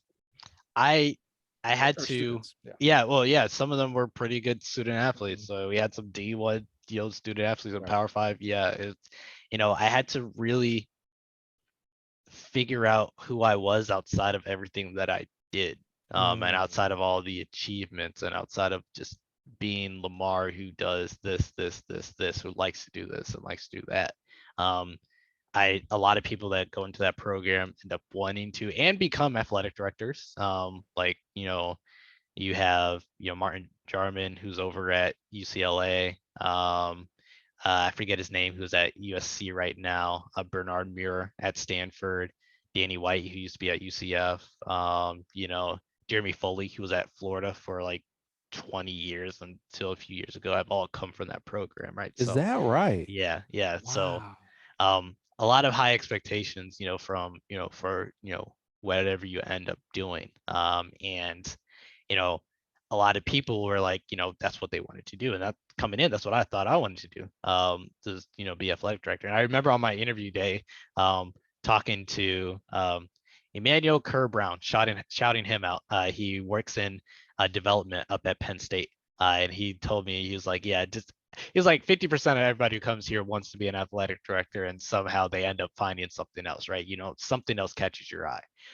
And that's kind of what happened to me. And I started just to, do my own thing and kind of be my own self. And, maybe I did want to be an athletic director, but it didn't have to be. Usually it's through marketing or development or fundraising that you end up being an athletic director. Right. And, maybe, just because that seems to be the path that everybody else is going, if it's not for me, it's not for me. And kind of realizing, to be my own person outside of the program, right? And yeah, I was really blessed to get into it, but who is Lemar regardless of being at Ohio University, regardless of being as part of the Ohio family and this Ohio Sports Administration program, and that I can still be myself even with being in that program. So I really just try to within the program still be myself, and do what I felt like was best for me. Most of the people in the program end up staying at the same apartment complex. I ended up kind of moving out of that. I ended up, finding other things that the esports thing kind of took off a little bit. The project that we worked on ended up, we almost got an investor in everything. Like it was looking like it was taken up off the ground. That's a whole nother story for another time, because that actually turned into a company. The guy that we were talking to kind of, I'll say co-opted the idea. Let me just put it that That way. is that's PC speak for stole, people. Just the I'm a co-op just equals steal. He says co-op, I say steal. He's saying co-op. So keep going. I will say that. And so I ended up kind of getting more involved in the esports program. The next year, coming into the sports administration program, I was the director of operations at Bobcat Esports, down with the esports club down at Ohio University. So I was helping run tournaments, helping organize things like that.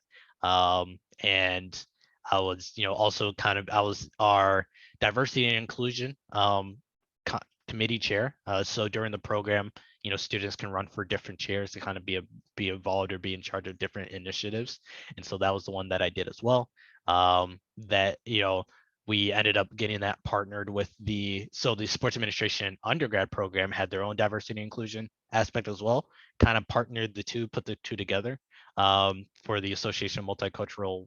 Oh man, I'm blanking on the full name. Oh no, it was a while ago, so a couple of years ago. But kind of found my niche and what things were kind of important to me and the things that I Right. had a passion for. whether that was, the diversity aspect and inclusion aspect, whether that was the esports aspect. And, wasn't the traditional Ohio University sports administration route, but, I realized that I had to do what I felt was most comfortable for me being me. And I had all these amazing people, all these high achievers around me. And if I kept comparing myself to them and kept, trying to follow their path, I would never, truly be happy in what I was doing. Have you had a chance? I know you've listened to at least one of the podcasts, and I appreciate that. Listen to a few, yeah. Have you had a chance to listen to Irvin Lewis from the University of North Florida? I don't think so. Yeah, you should. So he's an administrator. So that's kind of like, he has no track background. He was not a track athlete at all. Was a football guy, but he is at the University of North Florida. He's the director of facilities and operations. I think I started that one. Yeah. Maybe it didn't fully finish it. Okay. Yeah, because the second half we get into, so he's got many roles, right? So he's a facility operations manager at University of North Florida, which is one of the most important tracks in our ecosystem because it hosts a lot of meets. In fact, right now I think they're hosting the USATF Junior Olympics, I believe, right now as we're recording. He is also part of the NCAA Division I track and field committee, so he plays that role. And then what made me think about it, as on top of the sports administration, he is also the University of North Florida Athletics Diversity and Inclusion director. Maybe that's the title they give there.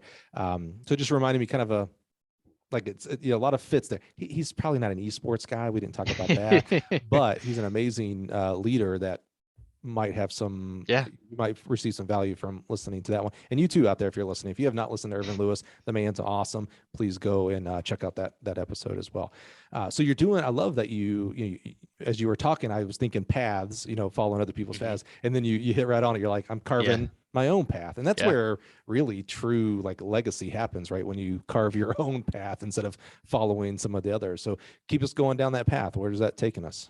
Yeah, so I'm getting close to graduation. People are getting jobs. We call it ringing the bell in the program. If you get a job before you graduate, you kind of we have weekly meetings. You go up front in the class and we ring the bell and say you found your position. I love that culture. I love that. That's cool. It's pretty awesome. I'm really trying to figure out what I want to do. I know I have 3 passions at this point. I love coaching. I love esports. I love student athlete development. I thought it was just something that was just so important, just kind of looking at my path and where I came from, to help student athletes. I didn't get a chance to do it as far as a grad assistant while I was there, but I was still working with student athletes while I was there with the track team. And, I thought that, it'd be cool to end up, maybe at a Power 5 D1 school or something, working with student athletes in the athletics department, helping them figure out class schedules, figure out tutoring, figure out, how to prepare for an interview, write a resume, but more importantly, figure out who you're going to be outside of, sports, right? Usually if you're D1, you're a Power 5 athlete, or even some of the lower, levels, you're still odds are you've been that sport, that sport has been your identity for your entire life to be able to play at the collegiate level. And at some point it's going to end, especially if you don't go pro. Who are you outside of that? How do you figure out who you are as a person outside of this place or this field or this court or this track where you get all of these accomplishments, right? Because it was the exact same path that I had to walk myself and figure out who I was outside of all the stuff I was doing and all these things that it's easy to get hey, good job, well done, when you do something that gives you that achievement. You get a trophy, you get a certificate or something like that, right? How do you figure that out outside of being on a court or being on a track? Lemar, I'm sorry. How old are you? 28. No, I'm talking to someone who's 48 or 58. You're spouting a lot of listen up, people. He's spouting off a lot of stuff. Now he has a lot of experience still to go being a 28-year-old. We can all maybe if you're over 28, you're all thinking to yourself well, I remember when I was 28. Let me tell you what, I wasn't thinking like this when I was 28. And I was coaching at 28. I was coaching the SEC. I wasn't thinking this way. I love this. So take a step back here. Where does some of this come from? And what I mean by that is mentors. I know you mentioned, I probably already forgot his name, Bob. Coach Ben. Coach Ben. That had to be. Sorry, Coach Ben. You mentioned Coach Ben, but is there, parents in your life, a parent, a family member, a teacher, mentor, someone, and maybe it's Coach Ben, maybe we hit it on there, but is there someone that you're like, yeah, you know what, this person or these people poured into me as a person, And whether I was a stud track athlete or not, whether I was successful in esports or not, they cared about me, because that's Mhm. what I hear is caring, like the caring of the individual versus the role of athletes or Yeah. whatever they're doing.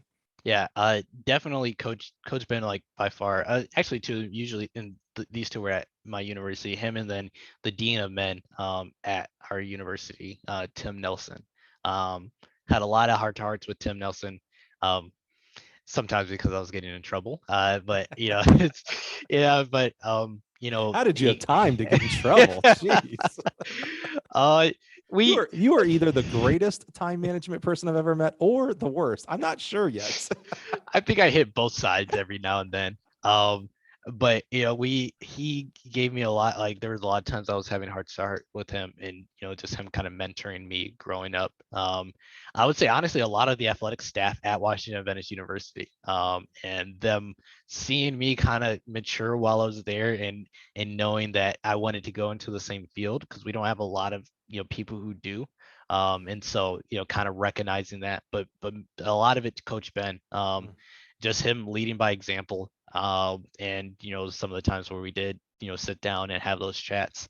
um I can I don't think I can ever overstate the impact he had on my life, of just kind of showing, not only as a program, and like his example of how to run a program is definitely helps out now in my program. I'll kind of touch on that. But like just you know having people realize like it's okay to kind of run things how you feel like is best. Uh he used to be a little bit stricter than he was, but a lot of it is like we're doing a lot of moves and pyramids and stuff that you need to have everybody there at practice. You have to be there on time. It's a lot different when you do a move where you're putting three people up off the ground with one person, and then you do it with another person. But just kind of like the hard work, dedication that he really showed toward that program is kind of what had me had that passion. And again, I think my life experience, I think I wanted to make whatever experience other student athletes go through, especially small college, I wanted to make it the best for them. And I wanted it to be that, because it's easy for that to happen. I won't say easy, but it's a higher percentage for that to happen at a larger university, versus a smaller school. And I mean, I've been at small schools my entire life, high school, college. So yeah. Say that again. I want to make sure I understood you. You think it's easier for someone to have that student athlete experience at a larger school versus a small school? I would say not easier, but a higher percentage of having like everything. How would I say it? I don't want to like oversell and make it sound like every D1 school is doing amazing and doing perfect. Absolutely not. But I feel like there's a lot of times that kids. I guess at the end of the day, I felt like kids, even if you choose to go to a small school that nobody's heard of in the middle of nowhere, you should have the best provided to you as possible. And Agree. getting the experience that I had and realizing that I had one situation where I didn't have that, but I had another situation where I did, with the acrobatics program. And the opportunities we had with that, the availability for me to be able to go travel across the country and perform and do all that stuff, like that's an experience that I want every student athlete to that I come across to have and be afforded, whether that's me doing track, whether that's me doing esports, whether maybe volleyball, who knows, right? Mhm. But whatever level I'm at, I want them to be like, hey, you know, I wasn't getting 2 bags of gear every semester, but I still had an amazing experience, and I still had the experience that I should have had going to this university. So how did you ring the bell?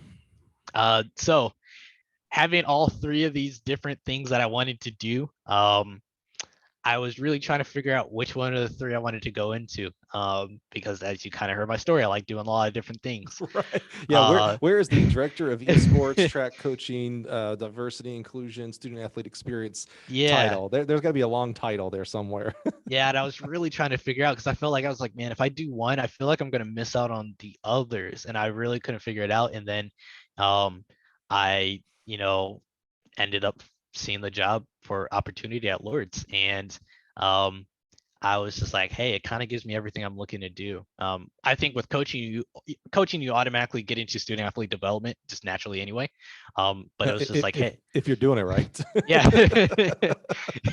But I was just like, I also get to do esports, and I think college athletes is just like, I love the college athlete experience. I think it is just so unique.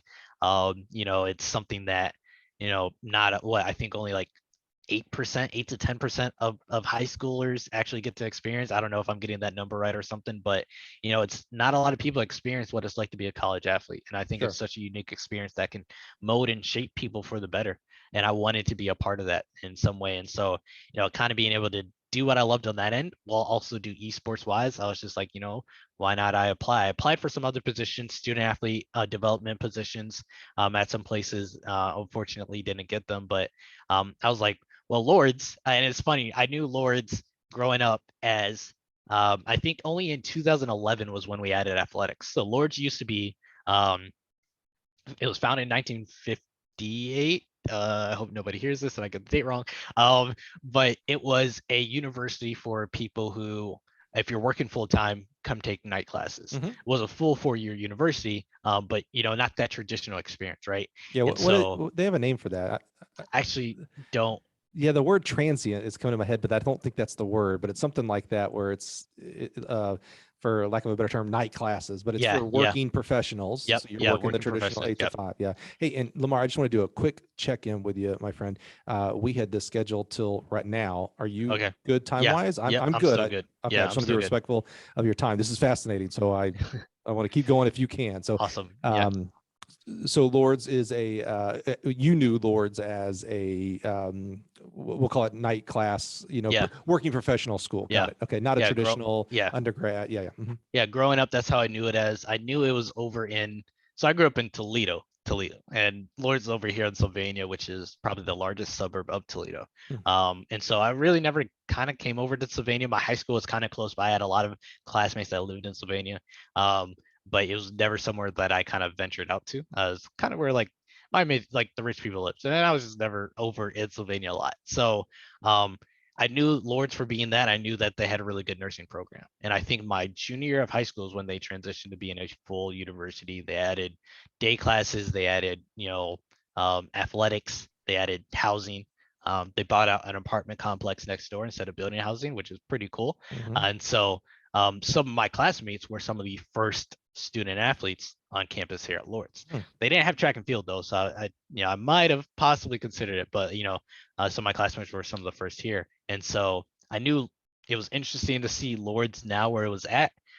It was back home, which I wasn't the biggest sell for me. I loved kind of being out in new places, experiencing new things. When a lot of my classmates were ringing the bell, a lot of them were going to New York or LA or Chicago. And I'm like, I'm excited to find out where I'm going to end up. I'm like, man, I'm going to go somewhere new, meet new people, new spot. And then lo and behold, I'm back here in Toledo, Ohio. My mom thinks it's the funniest thing ever. She was like, nobody in my family expected it. Everybody in my family was back here in Toledo, including my sister. She had moved back, and I was the one person who was gone off doing my own thing. So drug you back in. Yeah, Toledo seems to do that for a lot of people. But I love the area. I've always been proud to be from where I'm from. I think that's something my parents have always instilled in me, of being proud of where you're from. Even though I went to a small high school, still say I'm proud to come from Emmanuel. Small college, still say I'm proud to come from Washington Adventist University. And Toledo itself is kind of like that for me as well. So how did you find trying to find an esports / track coaching job? I keep track of all the jobs that are open out there. I don't think I've ever seen that combination. How did that come about? Was it really you were interviewing for one and then the other position was available to you, or were they specifically looking for you, Lemar Daniels? They were looking specifically for esports. There's a website, Hitmarker, that does like specifically for esports jobs.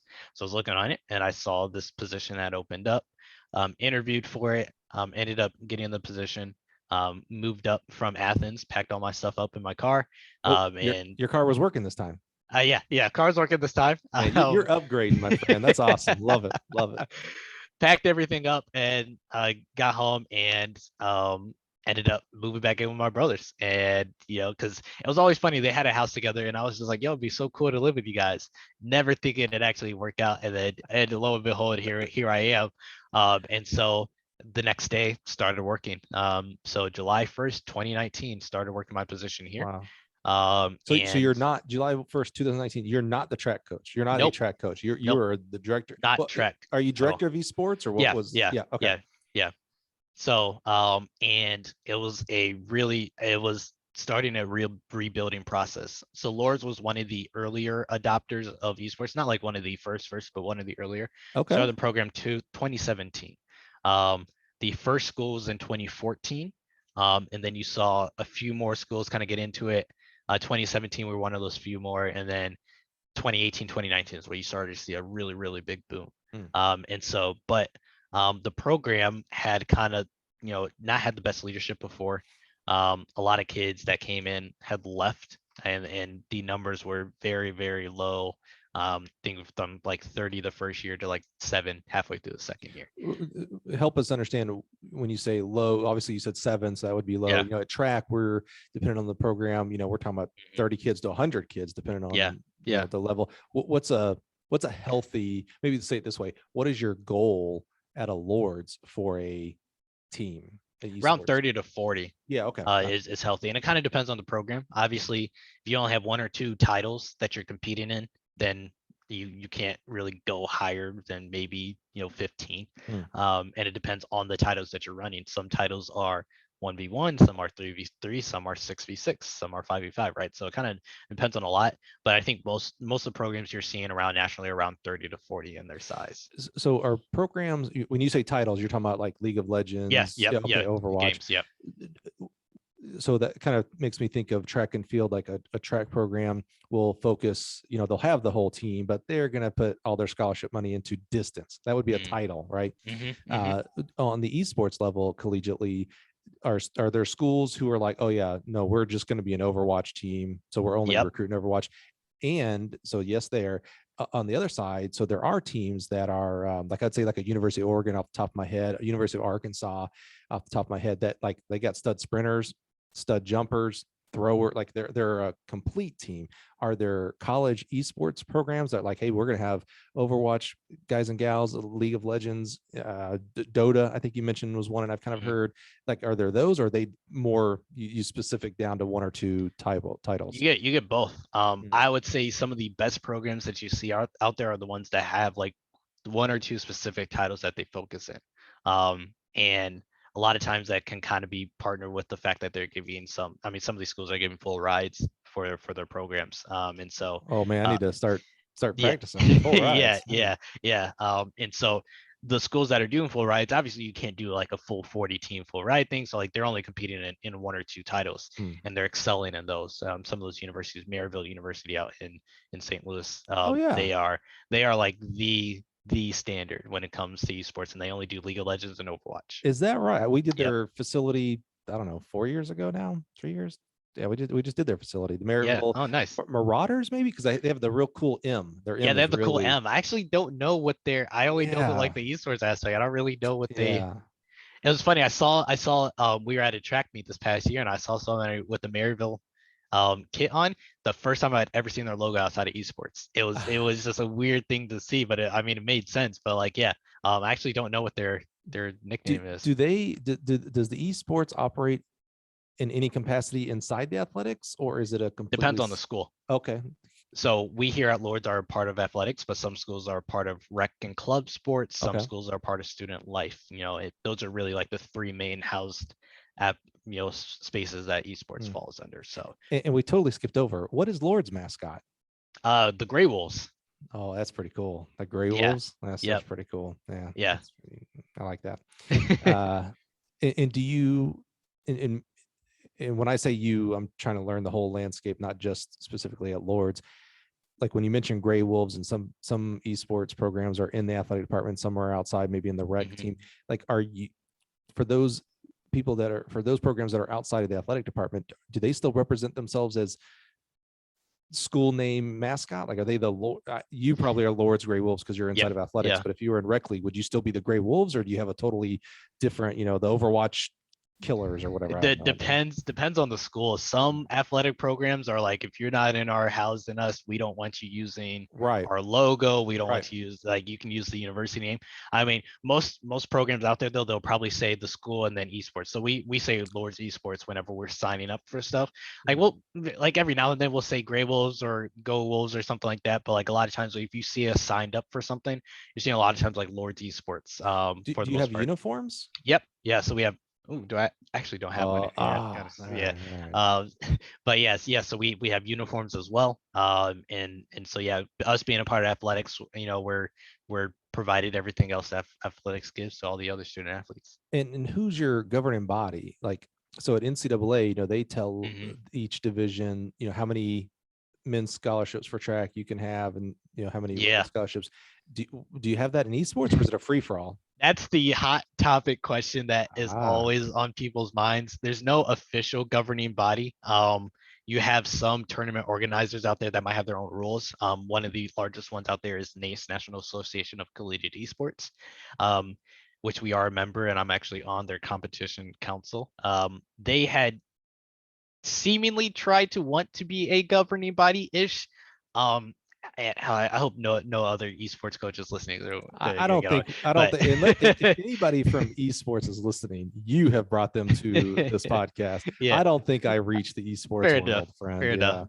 Yeah. But ended up being like a lot of the membership didn't want a governing body. Also, it's difficult to do that because unlike basketball or football where nobody owns the sport, here you have developers that own the games. So Mhm.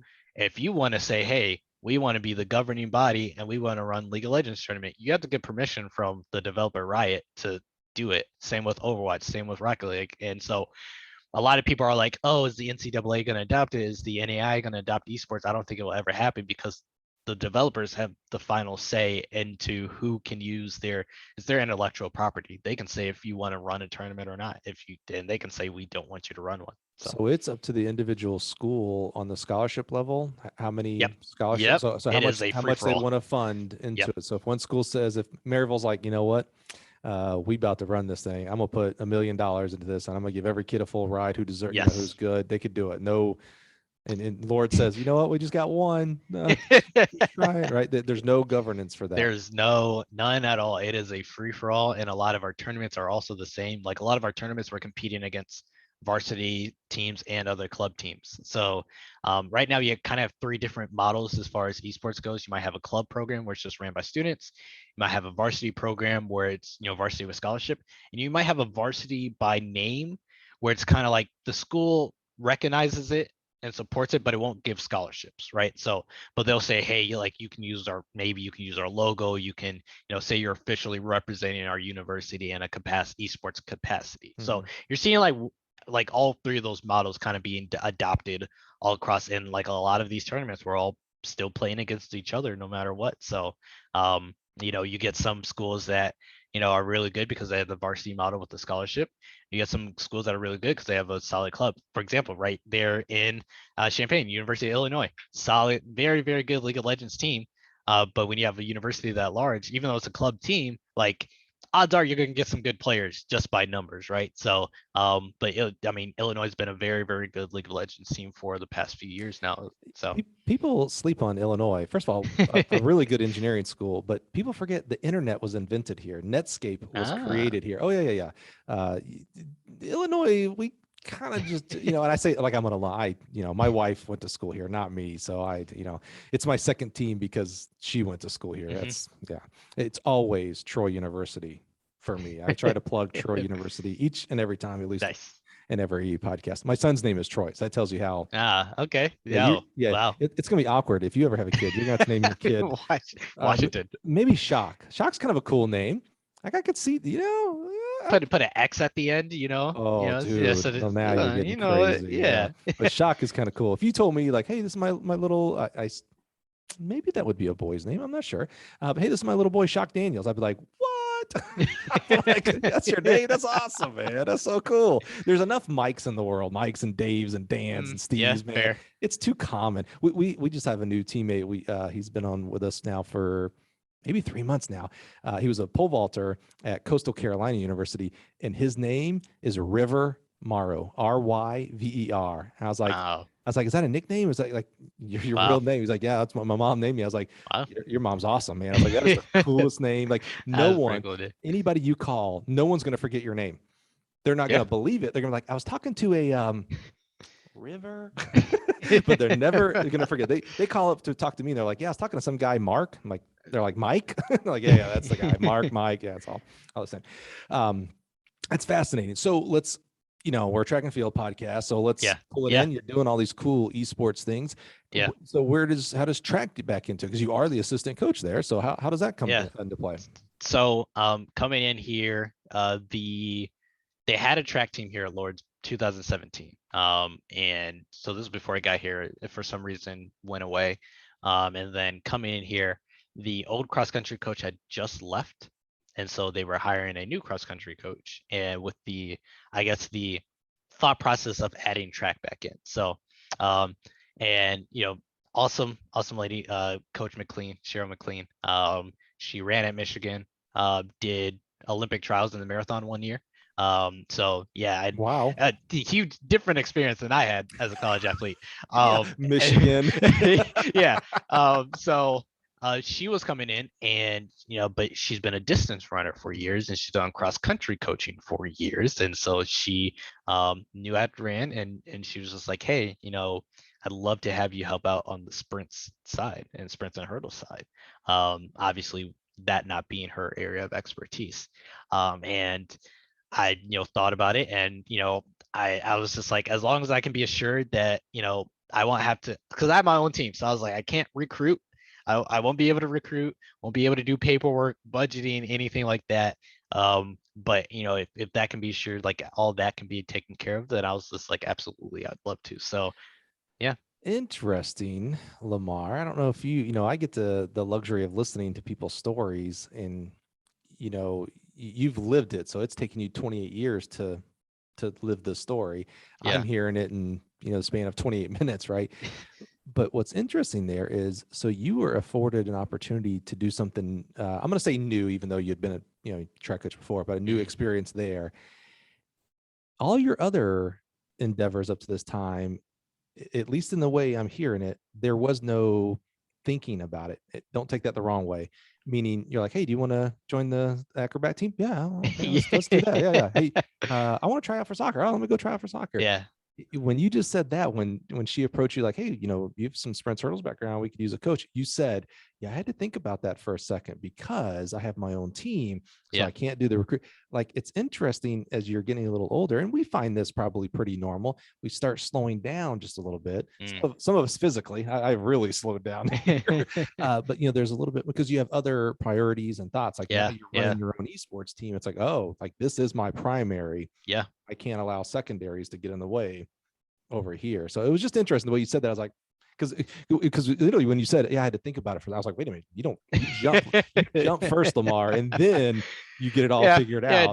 This one you're like, well, let me figure it out first, and then I'll jump. Yeah. Yeah.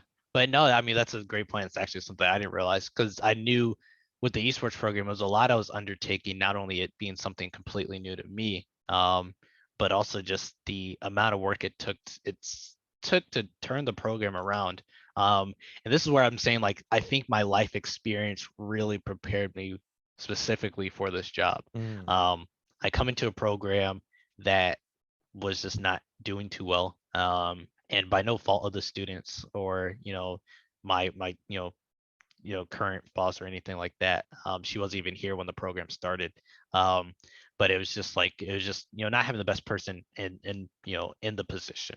And so and that person, he was doing another job on campus as well. So it was like, doing multiple things at once. Hard to give the students that attention that they needed. Right. So wait, okay, hold on. You hearing this guy?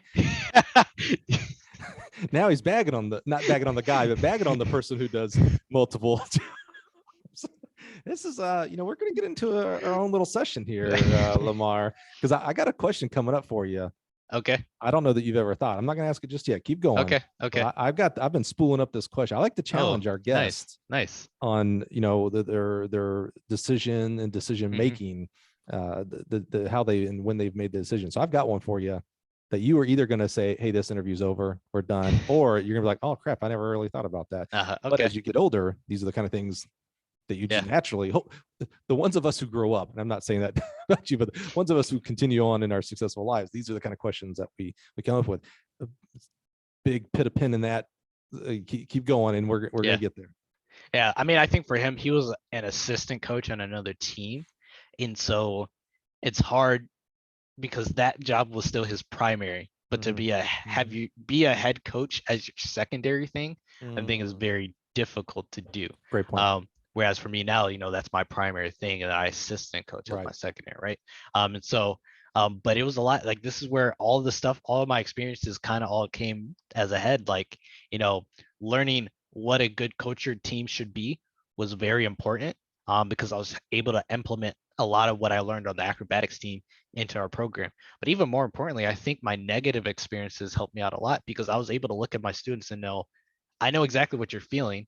I've been exactly where you are right now, where you feel like you're coming into a program and you're hoping that you get the best provided to you, and you're not really feeling like you have that, and you're frustrated, you're angry, you feel a little bit betrayed. So I'm able to relate, and I was able to relate to them from day one because I've just been through that, right? And so it kind of like, I feel like at the end of the day, maybe I went through that experience specifically to help prepare me for where I'm at right now. You had mentioned, and I think you just alluded to it again, something about the way, whether it was Coach Ben's style or philosophy, has helped you today. Yeah. Tell me more about that. I think the biggest thing is accountability.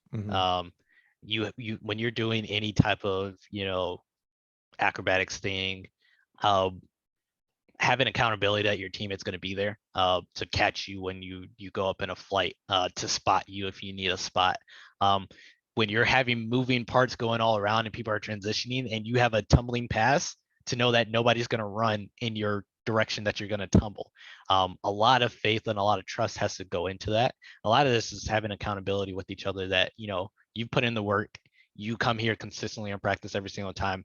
I'm able to know that you're going to be where you need to be, and I have the trust because you hold yourself accountable, and the team as a whole holds each other accountable. And that's, something that I've, definitely kind of implemented here as well, as just us holding each other accountable. And not necessarily in a harsh way, but in a loving way, like, because we want to see the best for each other.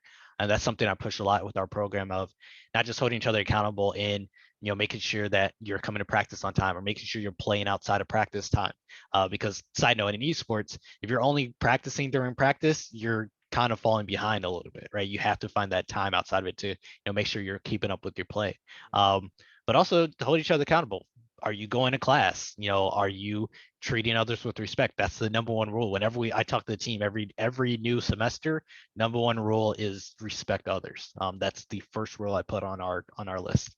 And so, are you holding each other accountable to make sure that they're respecting others, or that they're waking up to go to class on time? We're at a point in our group chat where if somebody doesn't show up to class, somebody would be like, tag them in the group chat, like, hey, where are you at? Right. And, more so just make sure that, because not only if, you want to make sure they're eligible so they can still play on the team, but, at the end of the day, all of our students are here to, make sure they graduate and to get a degree. Right. And so, that's one of the biggest things that was kind of drilled into us, was, making sure that we, hold each other accountable. On our acrobatics team, like, if you weren't in a move, or you weren't in the move practicing, like, you weren't sitting down, you were still practicing something. Maybe you're practicing your tumbling, maybe you're practicing a stunt that you had with somebody else. Like, you were always doing something, because we were always pushing to improve every single second of practice. And that's something that I kind of like to make sure that we have. And that's not necessarily you playing every single second of your day. Let's make sure you're improving, whether that's your eating healthy, whether that's you're going to class on time, things like that. And so that was a big thing that we've kind of implemented here. In track and field, we have a pretty expansive one that I'm pretty proud of, because I came through the system of coaching education.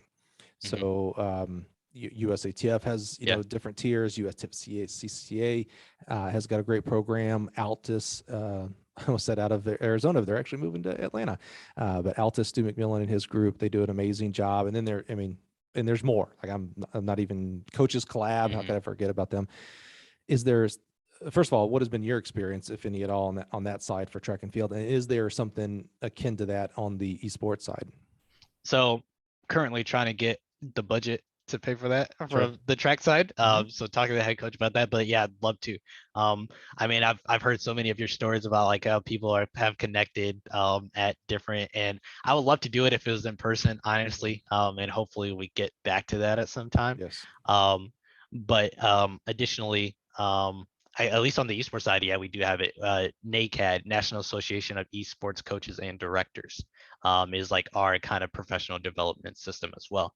And it has a membership. They do their own national conference every year and things like that. So they do have that professional development on the esports side as well. Yeah.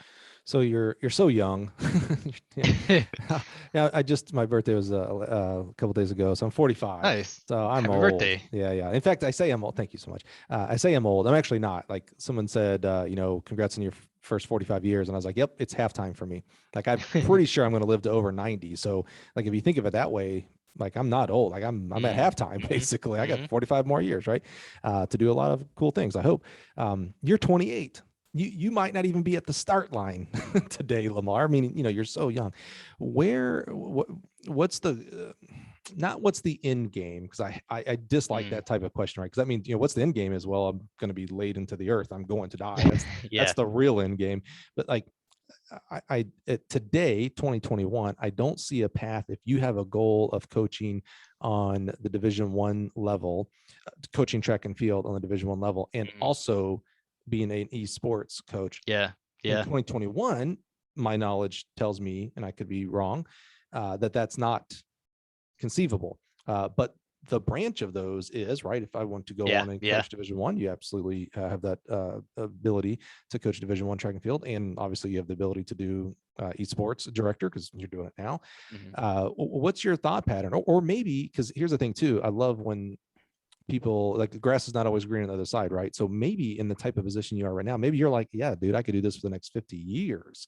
You're this. I'm a director of esports, and I also get to coach track and field. Well, what's your thinking right now as far as a career path forward, moving on? That is a question I don't think I have the answer to, honestly. One thing I like about my position is that I have the availability to do administration and coaching, and I'd be doing that regardless if I was doing track and field or not with the esports program.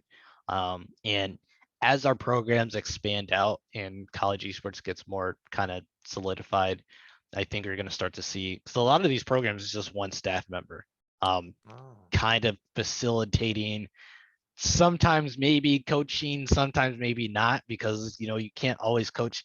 And there's a lot of similarities to track and field, but even like on the athletics department level, right? Imagine you were an athletic director and you were asked to coach basketball, football, and baseball at a collegiate level, right? That's essentially what some of us directors are being asked to do. And so my hope is, as the scene progresses, more and more schools will understand the need to have more staff in place to these programs. And another director asked me, he was like, so where do you see yourself? Are you going to be a director, or are you going to coach? And I'm like, I really don't know. Like I love both aspects and I love to do both. And so it'd be really hard for me to kind of make that decision. And so even right now, I mean, I think that's a good question. I don't know kind of where I'd want to be. As far as college esports goes, I'm already kind of at the top, because there's just like one line of moving up that you could do as on the esports side and collegiate. I know at the end of the day I want to stay in college athletics, and I know that for a fact. Whether that's coach, whether that's athletic director, whether that's esports director, whatever it may or may not be, that's where I think is best for me. Well, I definitely believe, I'm not going to say that I know, but I believe that, the esports thing is still so young and still in hyper growth that while you may be at the top today, literally tomorrow, there could be a lot more opportunities available. You talked about some of those organizations, the maybe need for a governing body and all the legalities, copyright, trademarks that are involved in that, because you're dealing with another IP, intellectual property from someone else, et cetera. Does a Blizzard or Activision create their own championship and knock out all the other competitors and that's the developers and stuff like that? So it'll be interesting to see how that I don't see esports going anywhere. Technology is not going anywhere. We're getting faster internets and more game developments, and Hmm. computers are always getting even faster and more accessible to other people. So I don't see it going anywhere. But Lemar, so what I was thinking as we were, going through your journey, which I'm just so thankful for you sharing with us today. And by the way, Lemar, this was all that I dreamed of when I reached out. Now, and I told you, listener, that I don't know how much track we're going to talk about today, and we certainly did not talk as much track as we have in some other interviews. But Lemar's journey to me was so interesting and unique and important that I wanted to have him on the show. And so I was giddy to learn about acrobat and volleyball and esports, of course. So Lemar, thank you. This has been my birthday gift, man. Thank you. Didn't even know you're giving me. But what I'm interested in, outside observer here, it seems like up until maybe today, where you're at today, I got the sense that maybe you had what people will call FOMO. Have you ever heard of FOMO? Yeah. The fear of missing out. Right. Mm. We if you don't know what FOMO is, think about it if you have a cell phone, which probably most of you do, right? If you've ever gotten to the point when you have all those notifications going on your phone and you have your phone kind of just outside of arm's reach and you're like, oh, did someone tweet me? Did I get an email? Did I get a text? Like I can't stand it. I gotta grab my phone. I gotta look. That's a form of FOMO. Like I'm missing out, that somebody is messaging me right now and I got to see it, or someone tweeted, someone Facebook, someone TikToked, whatever.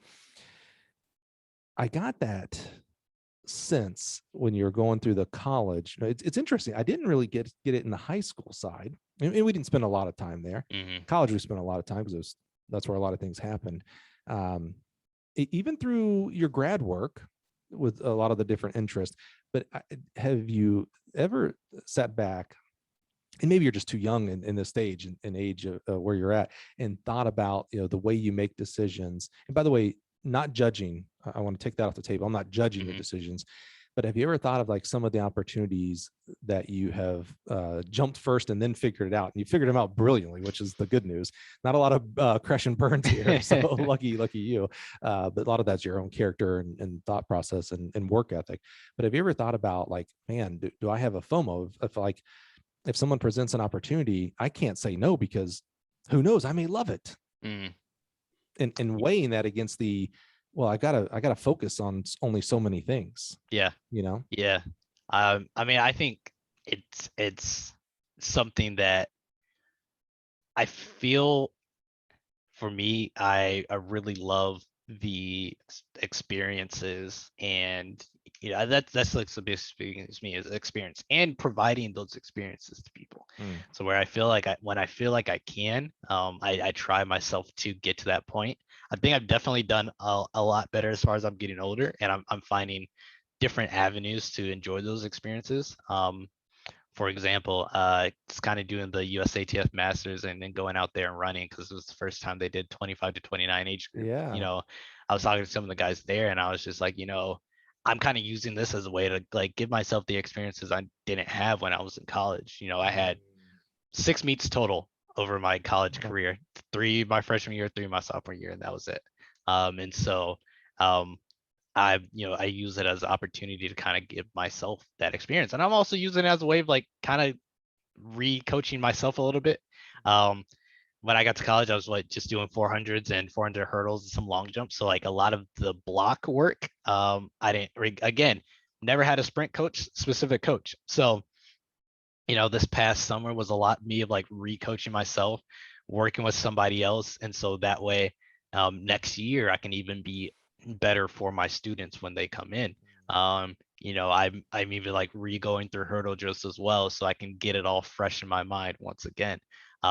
But I mean, I definitely think that's been a big thing that I've had to kind of make sure that I'm not catching myself up in too many things, because it's just something that is just natural for me to just end up doing so many things here or there, because I mean, I think for me, like, I love to experience life, and I love to as much as I can find those experiences, even if it might be a little bit of sacrifice. I drove out to Iowa for the thing, right? So a bit of a sacrifice to drive all the way out there from Ohio, but ended up, I thought the experience was more than worth it. So Yeah.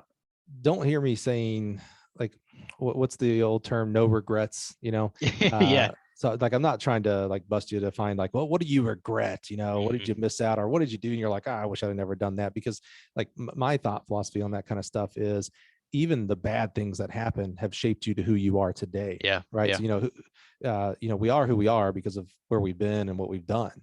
So even the bad things, even things that hurt us, or we got hurt, etc., mistakes we made, that's who we are today, and we would not Mhm. be who we are today without those. So not hearing that at all, or not me saying that at all on that. Like, I mean, I think it's proven out with our conversation today of who you are today is exactly who you're supposed to be. And not Yeah. only have you received a lot of great experiences, but you're helping shape young people's experiences in a lot of different avenues, not just athletics, but also in development, and also obviously in the esports world there at Yeah. Lourdes as And then well. that's one of the reasons why I decided to help out with the track team, is because I knew it was going to be a better experience for them. Do you have a sprint specific coach or not have a sprint specific coach, right? And Right. I could look back at myself and be like, hey, well, I know what it was like to not necessarily have that dedicated event attention, right? And Mhm.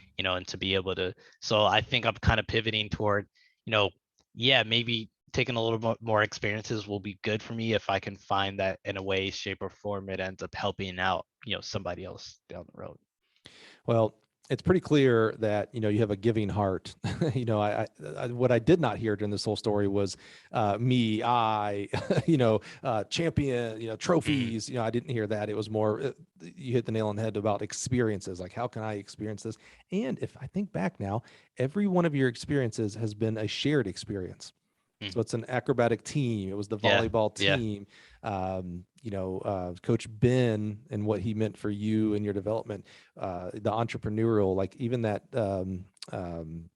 the paper or what the project that you had to work on, the Yeah. entrepreneurial Yeah. project was, Yeah. oh, wait a minute. So how are coaches, like it was kind of twofold. It was like empathy for esports coaches. Like, how are you even recruiting? Like, there's a Mhm. pretty established place for athletics, but not in Yeah. esports. And then Yeah. for the kids, like, how do you get recruited? How do you prove that Exactly. you should be on a team? Exactly. Like, it was all about others and shared experiences with others. So I'm just so thankful, man, that you would share your story with us today. It's been amazing. Yeah. Thank you. Thank you so um much. yeah, man. It's just, again, I can't say thank you enough. Your humility, we got into a lot of crazy topics today. I thought the crazy topics were going to be esports, and soccer, and acrobats and things like that, acrobatic team.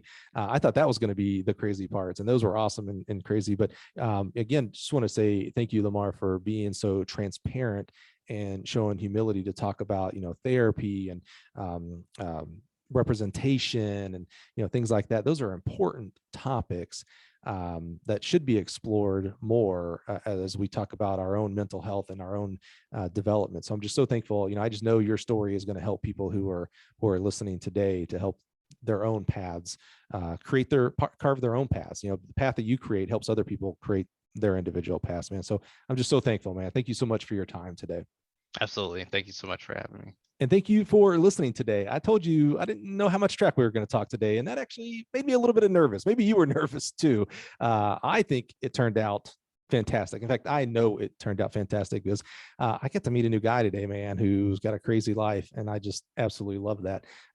You guys know my own kind of story as far as being a college track coach, dropping that, quitting that, and becoming a professional poker player, and then coming to Gill. I thought I had a crazy story. When I tell people I used to be a professional poker player, they're all like, "Whoa, that's crazy." This guy, he out crazies me. And I just absolutely love that. And I love that your journey is continuing, Lemar. Your book is not done. We're not at the final chapter. I can't wait to talk with you on the podcast in 10 years and find out what crazy things you're doing and how you're affecting people in a positive Yeah. manner. Yeah. So thank you for your time and being here today and listening. I'm just so appreciative of your attention. This was, we haven't had a long one in a while, but we got into it this time. And thank you again for letting us extend there, Lemar. But if you received value, you've heard me say this every week. I'm always going to say it because that's what this podcast is about giving you, the listener, value. And you can only receive the value if you listen, right? That's kind of hand in hand there. So now it's up to you. You've listened, you've heard this awesome story, you've heard past stories. Go back and look at our history here in the podcast and go look at some of the amazing, go all the way back to Mark Mangiacotti from Harvard. We talked about Judd Logan and Mouse Holloway have been on the show, Joe Frontier, Karen Smith from The Ohio State. I mean, we've got some coaches and we've got some amazing coaches still to come, but go back and look at our library. I'm sure you missed one, but if you found 1 or 2 or 10 that have really given you value, I just implore you to give value to others. Share on your network, maybe send it directly an email. Maybe if Karen Smith's story, it was humbling when Karen Smith told us, she's like, I was fired. That's how I left UNLV. Like, that was humbling for her to, again, much like Lemar here, to bare her soul, if you will, and say something maybe embarrassing, being fired. Maybe that spoke to you and helped you out. Email that to someone that you think would receive value to it. That's how we continue pushing the value train down the road. So please share this on Facebook, TikTok, Instagram, Morse code, I don't know, whatever people are using. Maybe there's an esports Twitch. Hey, who's going to be the first person to share on Twitch? I don't know if you can. It's a communication platform, so you must be somehow. But go do it. Get out there. Go have the rest of your week. Have an awesome rest of your week, and join us next week. We're going to have another awesome coach. I don't think we're going to talk about esports. So if you were here today to listen to esports, thank you for being here. You're probably one and done, but I love you anyway. So just have a great day. Thank you so much, guys. Have a great week.